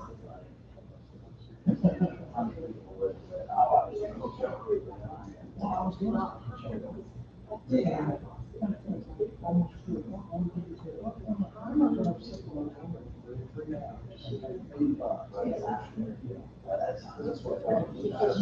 They don't get the same amount. They don't get the same amount. Wife and I did that one time. Oh, I was married before, and my oldest daughter back then. Me and my ex-wife halfway South Carolina, so we did, and dropped off. Well, we just travel and we get tired. We would take those. So I think it's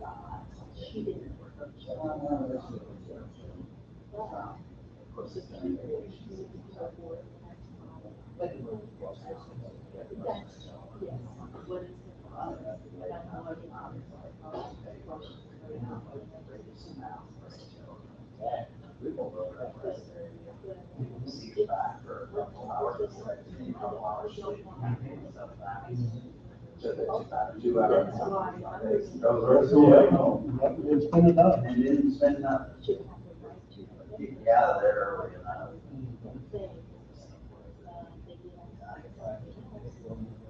Oh.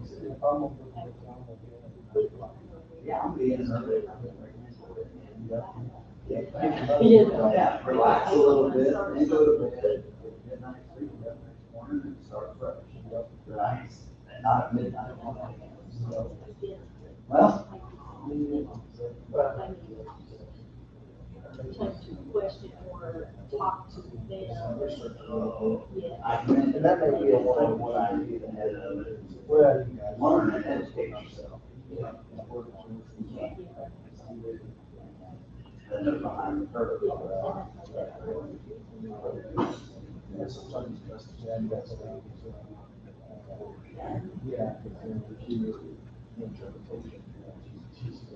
Well, that's why I broke down a lot of questions. Or something.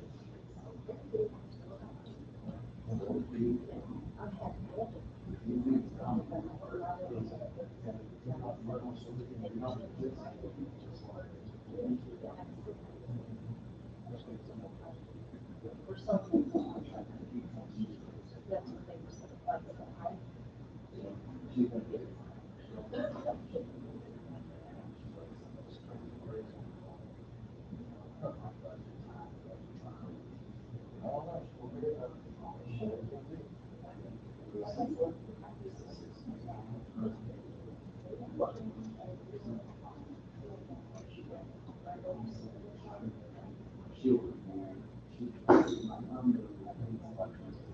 they were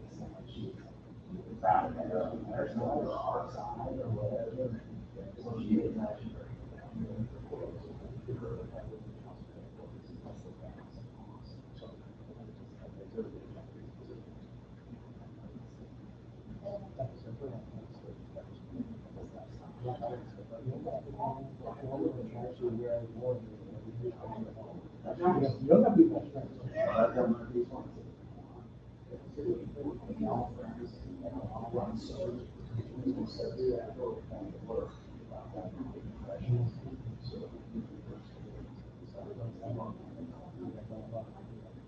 I know that.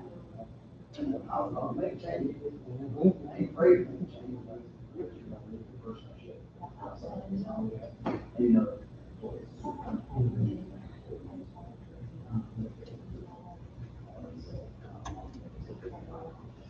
There's no purpose. There is.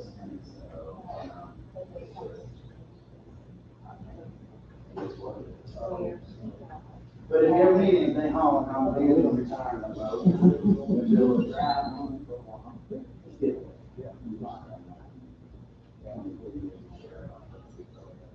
Is that meeting getting ready to start? Meeting getting ready to start?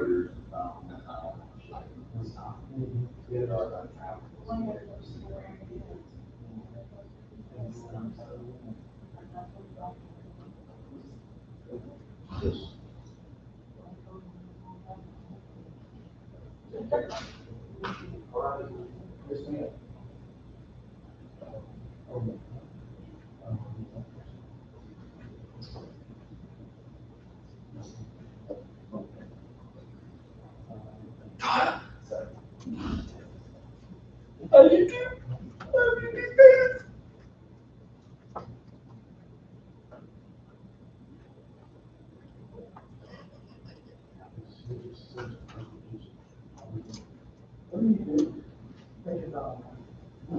Working on you, working. That's all. Walk in and wait. Yeah, yeah. Some people have that kind of. Oh, we're so, we hold. We've got 8 open.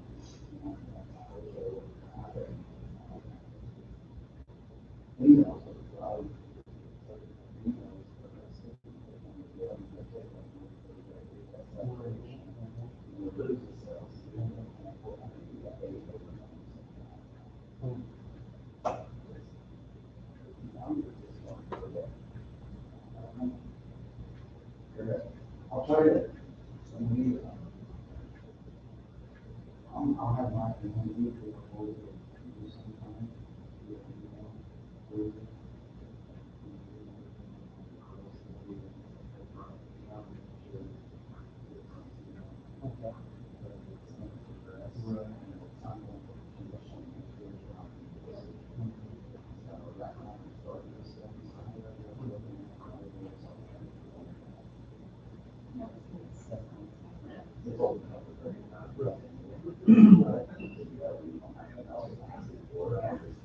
You got my phone number. Just text me your email address and I'll try to CC you. Yeah, I guess I told him. You've been a good friend to me and you've done a good job in the first competition. Always been there for helping me. Yeah. No, you notice I didn't say ask. That. That's right. That's court. No, you're saying not court. I'm court. You're court. You might have trouble. I gotta go pick up. System that's what time to do some cleaning up.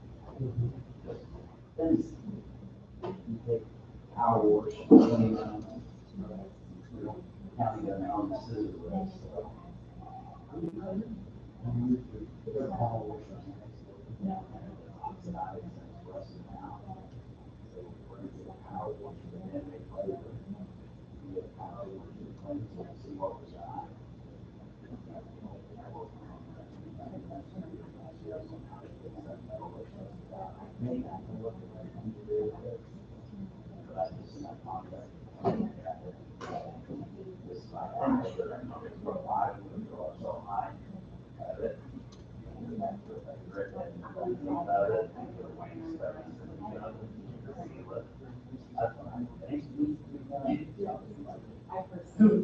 I ain't doing that. That's why you, some things you just don't try to do yourself, you hire a professional. Exactly right. And, you know, the ones that know how to do it, and that way something ain't right.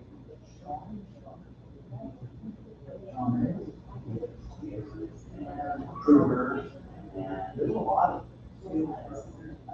Waverly Lumber, Legal Lumber, C. Miller. Legal Lumber, I don't mind.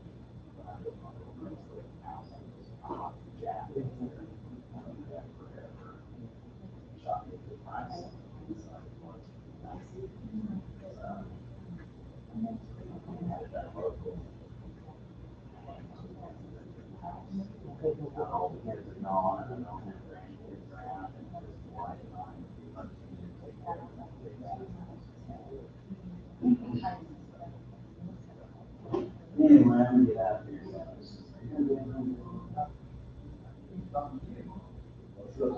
Come on. Come on, sweetheart. Come on. Chase me for real? No, you ain't. You're so cool.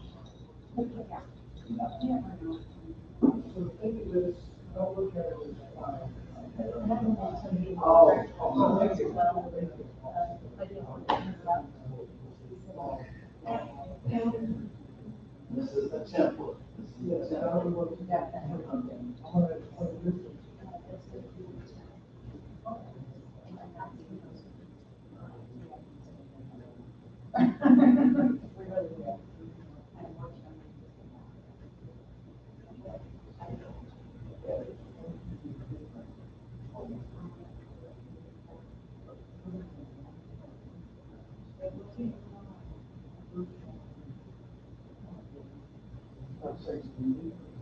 We'll go away.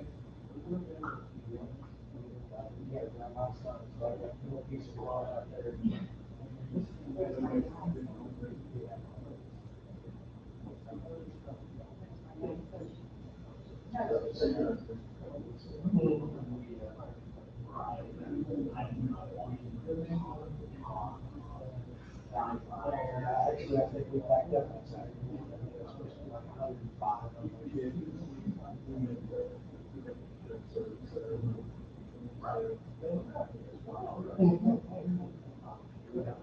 Look, I said, Saturday, my home, said, yeah, you know. Everybody's sitting on Saturday, everybody. Not in the main. To have a secondary that does have additional things. So if you want to switch to that top group, just move your zone over. Otherwise, you take the core. I like it. I just give them out of My primary. I just give you Right. That's what she's like, yeah.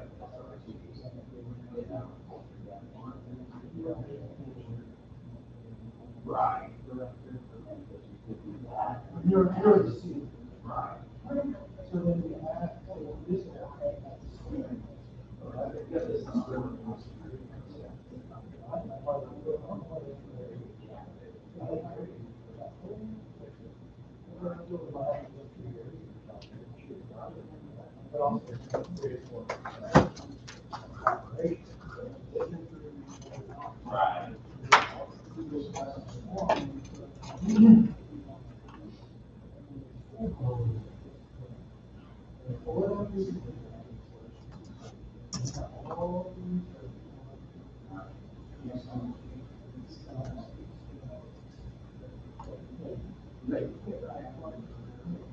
Yeah. Yeah.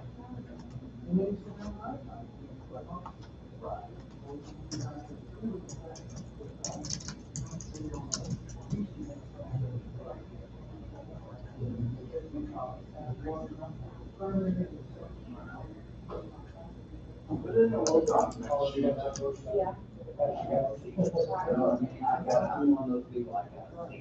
I think I understand what you're saying. There's a problem here. But it didn't work out. Right, right.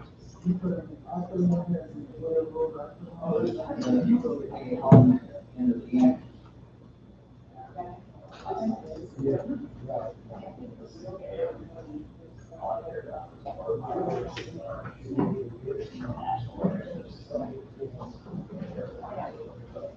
Yeah.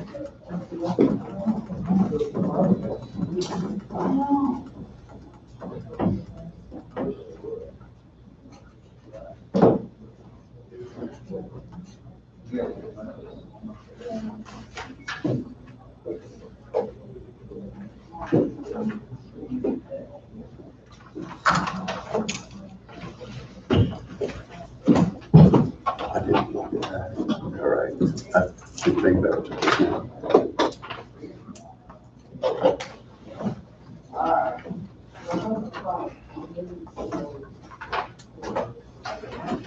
That's everything I signed, all the checks. Okay, thank you.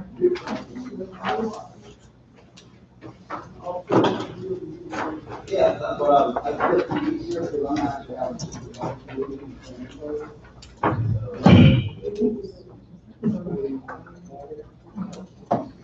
Could you sign this public nurse job description? I didn't get an original copy, and I'll have to have Lindsay sign it too.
Right, that. So I'm assuming we can't really present or call this meeting to be saying we're signing around, am I correct?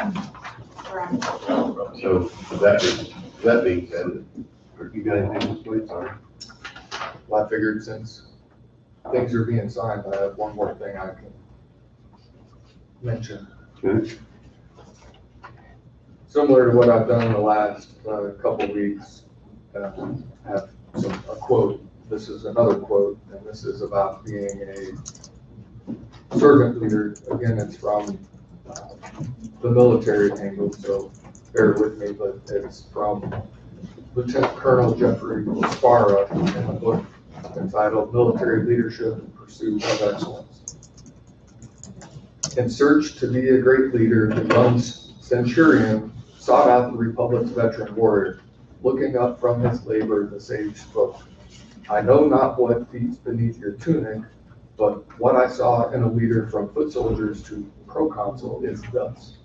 One who makes still bloodless combat and combat bloody drill. One who disciplines the effects and not the offenders.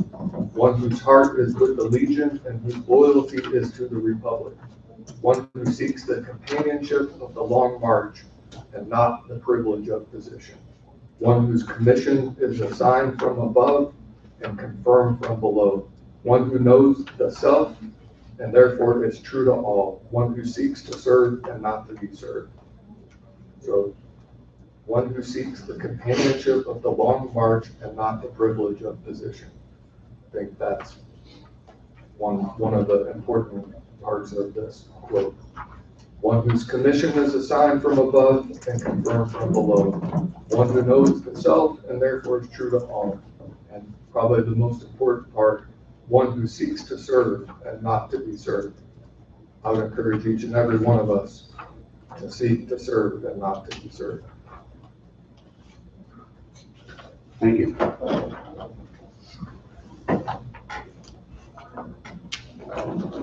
Anyone else want to add anything? I said last week, I was gonna wait till Fred got here and talk about economic development director. We had budgeted in there for director, we had a couple, 2 or 3 pretty decent applicants, I believe. 3 applications right now. Yeah, 3 applications. Rhonda come in last week requesting permission to interview at least 2. I didn't bring mine with me, I left them at my office.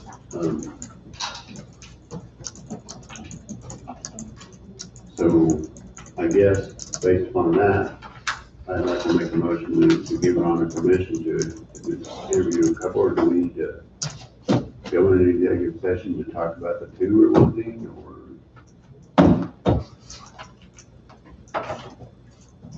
There's one thing to interview, I should say.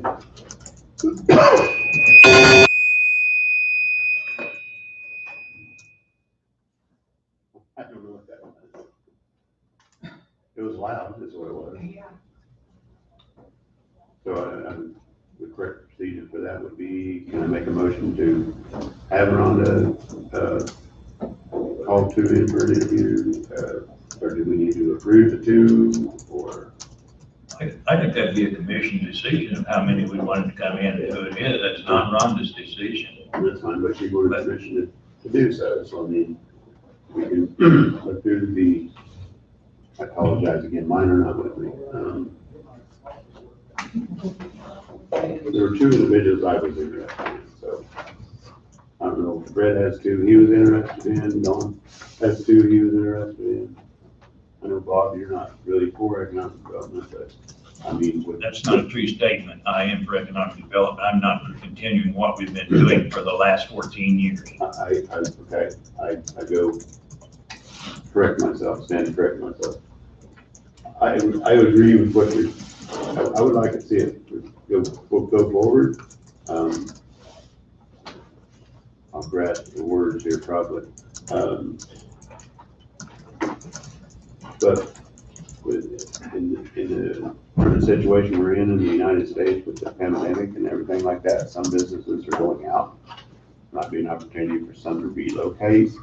I don't know. Maybe with something we ought to, if we don't have somebody in that position to see how that develops, then, I mean, we'll never know. I'd like to look at some private firms who do it and then they get paid on the basis of what they bring in, instead of sticking someone in the office and then we pay all the fringe benefits and we're still where we were at 14 years ago. I think there's other options to it than just filling the position. We filled the position about 4 times since I've been here and we're still where we were when I came here. So I think there's other options we need to be looking at.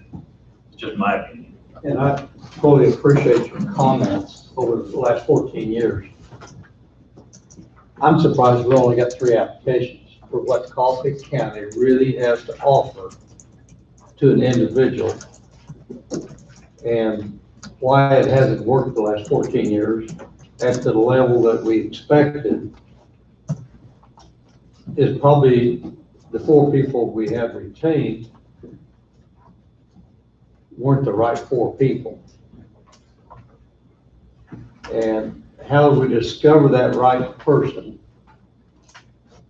I don't know if that's a hit and miss deal or what, but I think we need to move forward and try to discover the right person that could be an economic director for us and bring some more value to our county. We know we got the value of the plant, the CHS, and good schools, good roads. We got so many things going for us. But also know we're competing, as I mentioned before, Emporia especially is really going gangbusters right now. But they got the 4-year college. Ottawa's got the 4-year college. And you got Iowa and Chanute that is moving forward very rapidly right now also, but they've got 2 community colleges. And to me, they probably got to step up on us to a point. But with our tax base, I can't figure out if we had the right person that would bust his tail off, or her tail, that we could discover some businesses that would come in. But it's not going to be an easy task. No. I mean, we put the tools in place basically by hiring the firm to give us some, as it was defined as soft leads, if you will, potential people maybe looking to relocate. But since then, we've lost that economic development director, and so nobody's actually contacted anything leads. As far as I know, that contract still in place and going, so it's just money being stared out the window. Nobody's gonna follow up on any of those leads. Have we heard from that firm that we? All their goal is to produce a list of companies interested, and it was up to us to pursue those companies, the way I understood it. Did we get a list? If you were to continue with an economic development director, before even we interview and you mentioned Emporia, you ought to examine what that person gets in the way of salary and benefits. You're talking about big bucks, I'm sure. Well, it's over $100,000 a year, plus benefits for that person and his family, plus car allowance, plus some other things. And I just heard that in the paper. It's in the paper just recently. And I'm just saying it's kind of a shock value in the comparison to what we're doing. And I realize there's a difference in communities, but a lot of the work is the same. So I just want you to look at that before you make any strong decisions, because, you know, I don't know where we're shooting at in the scale. Well, in my opinion, it's gonna go with what we have budgeted, so nothing. And then we interview these people to see if they're interested in coming in at what's budgeted. Right. Here a couple of weeks ago, I visited with Donna about doing some exploring on what these counties are paying. And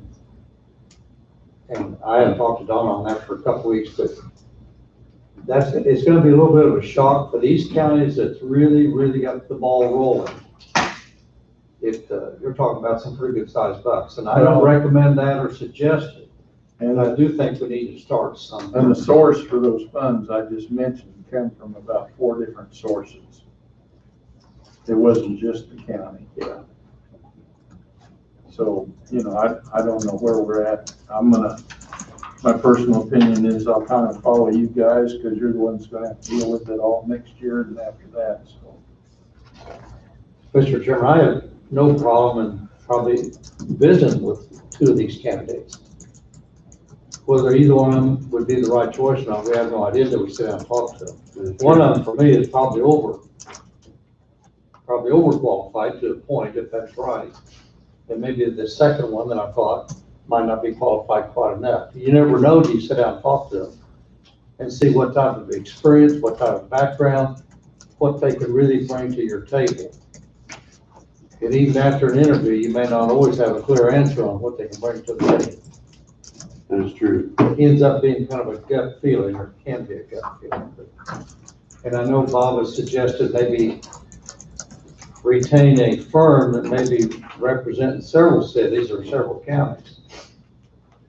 That's something And I- there, if you're competing, if those counties like, and I don't know who Lyon County's got working for them, but they may have more people working behind the scenes, or Franklin County or Neosho or Allen County, that big company or that individual, you don't know how well he's gonna promote our county over 2 or 3 other counties he's working for.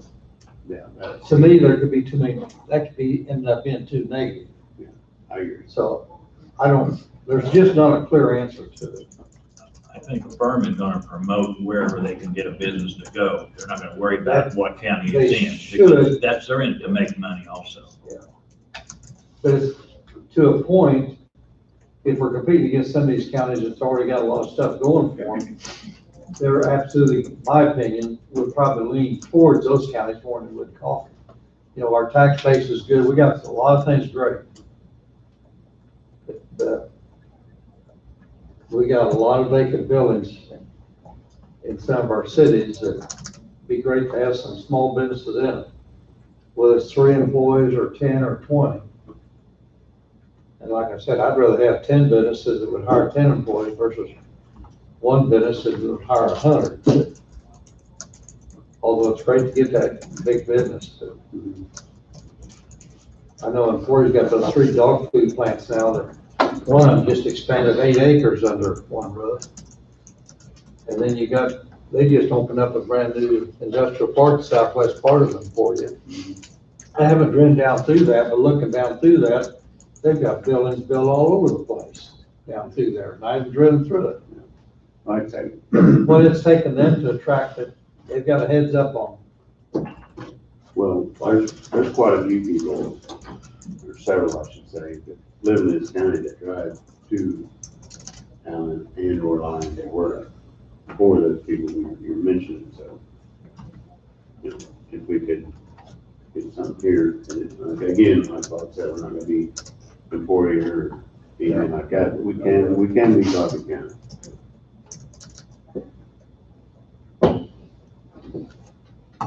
You want to say something? I can just tell you, when I was in Allen County Thrive started, and they took the initiative, and one of their things they did was grow Allen County, and from where it was when I started in Allen County in 2005 and where it was when I left in 2014, it had grown tremendously. But they had to plant seeds and they had to water them. And as they planted seeds and watered them, it started to grow. It's not an overnight thing. No. Coffee County has a lot going for it. And at some point in time, somebody needs to be a part of that planting seeds process. And then there needs to be the buy-in from the board and the community to water it so it will grow.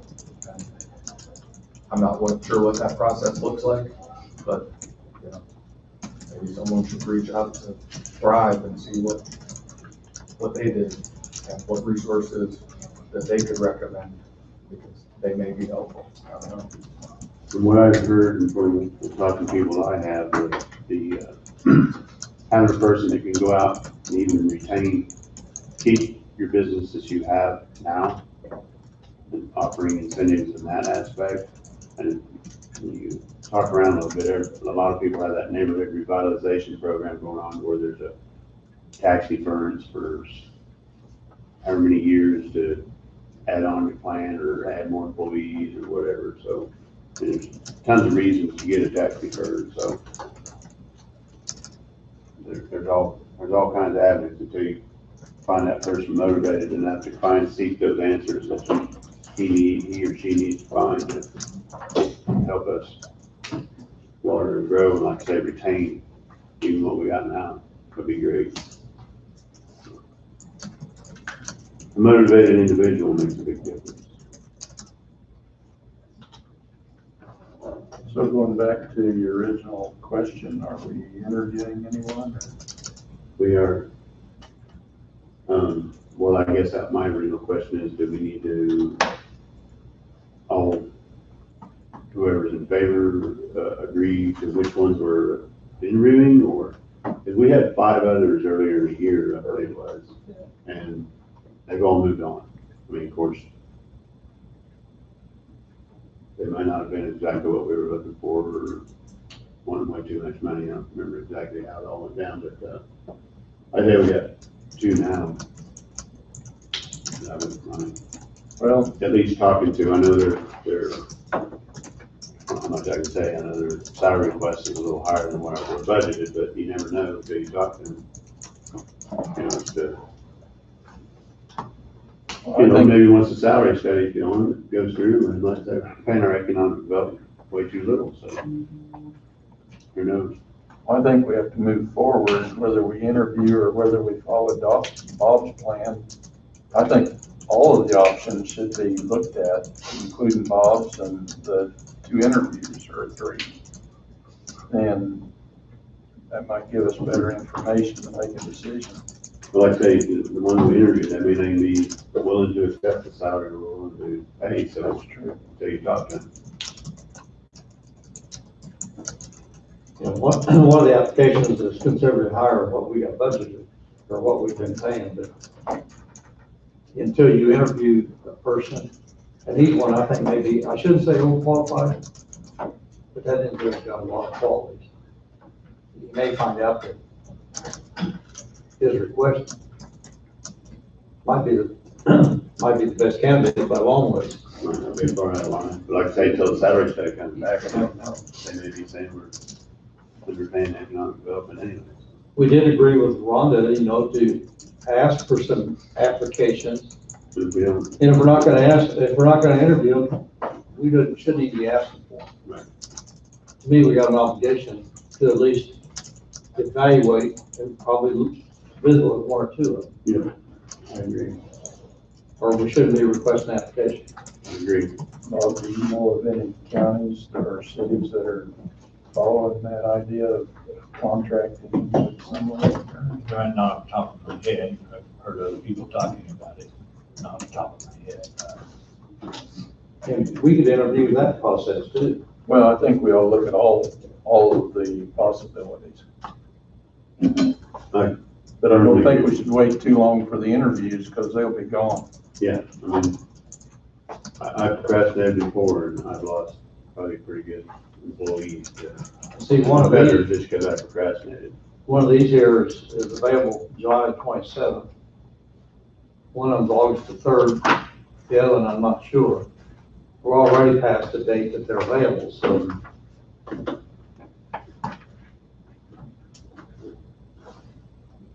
So I'll go back to my question. Do we need to, I know I can't just say, okay, Donna, interview a couple, that it needs to be agreements as which ones we want to interview as a board, so. Are there 3? I've not seen them, so. There's 3 in here, we're talking about 2. I have no idea what 2 we're talking about, but there's 3.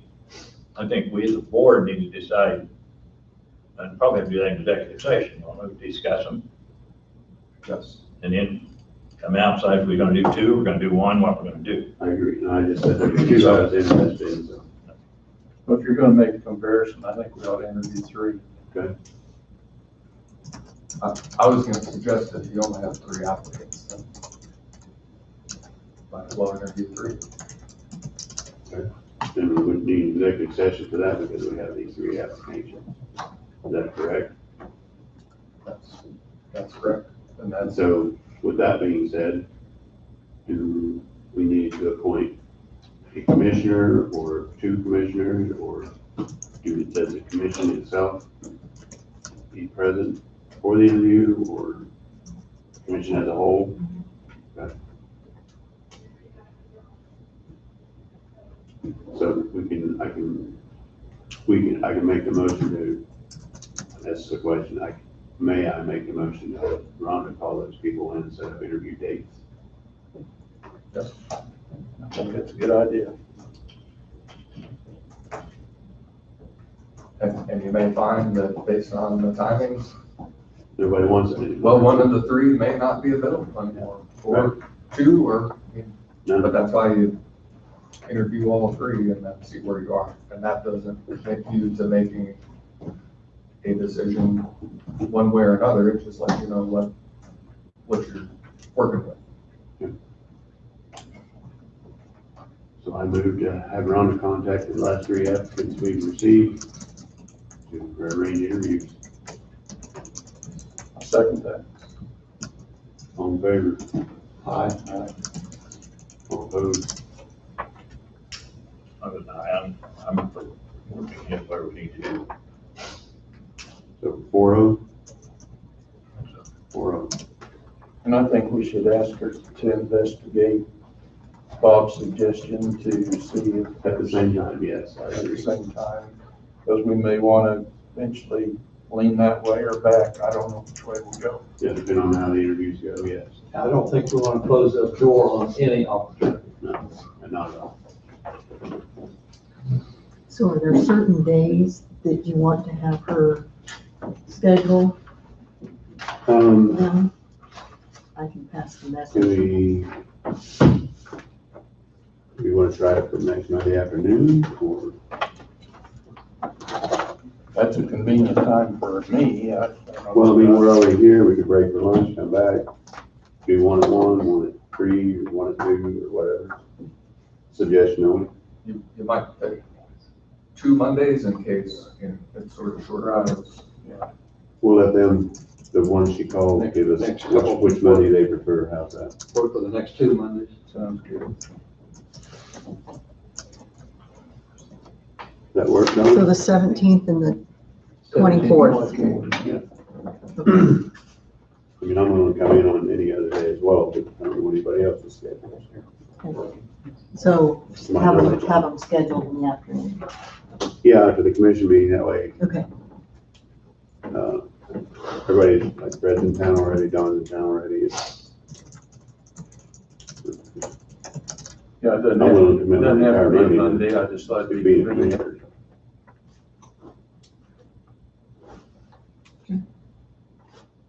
Anybody else have anything?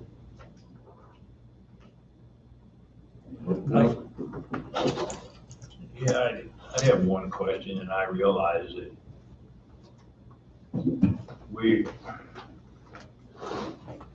my concern is that we're gonna have 2 new board members.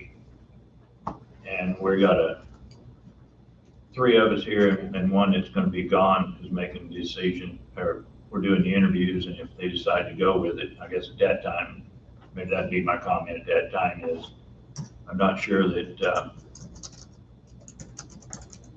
this is the group that wants to be making a decision for another group on down the road. But we'll handle that when we get to that point, because we're not there yet. So I'll express my opinions then. I have one thing to add, Yeah. just so you guys know, from what I understand from the chairman of the Republican Party, that I believe they're going to be meeting within the next couple of weeks, so you'll have another board member soon, I believe. So Okay. just FYI.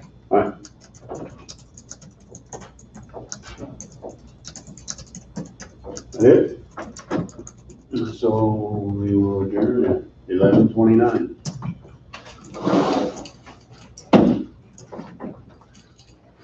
Forget us. Squelch again while I was gone. Yeah. Was you able to pick up, see how Before you get away, I need to ask how it came out? Or? Sure.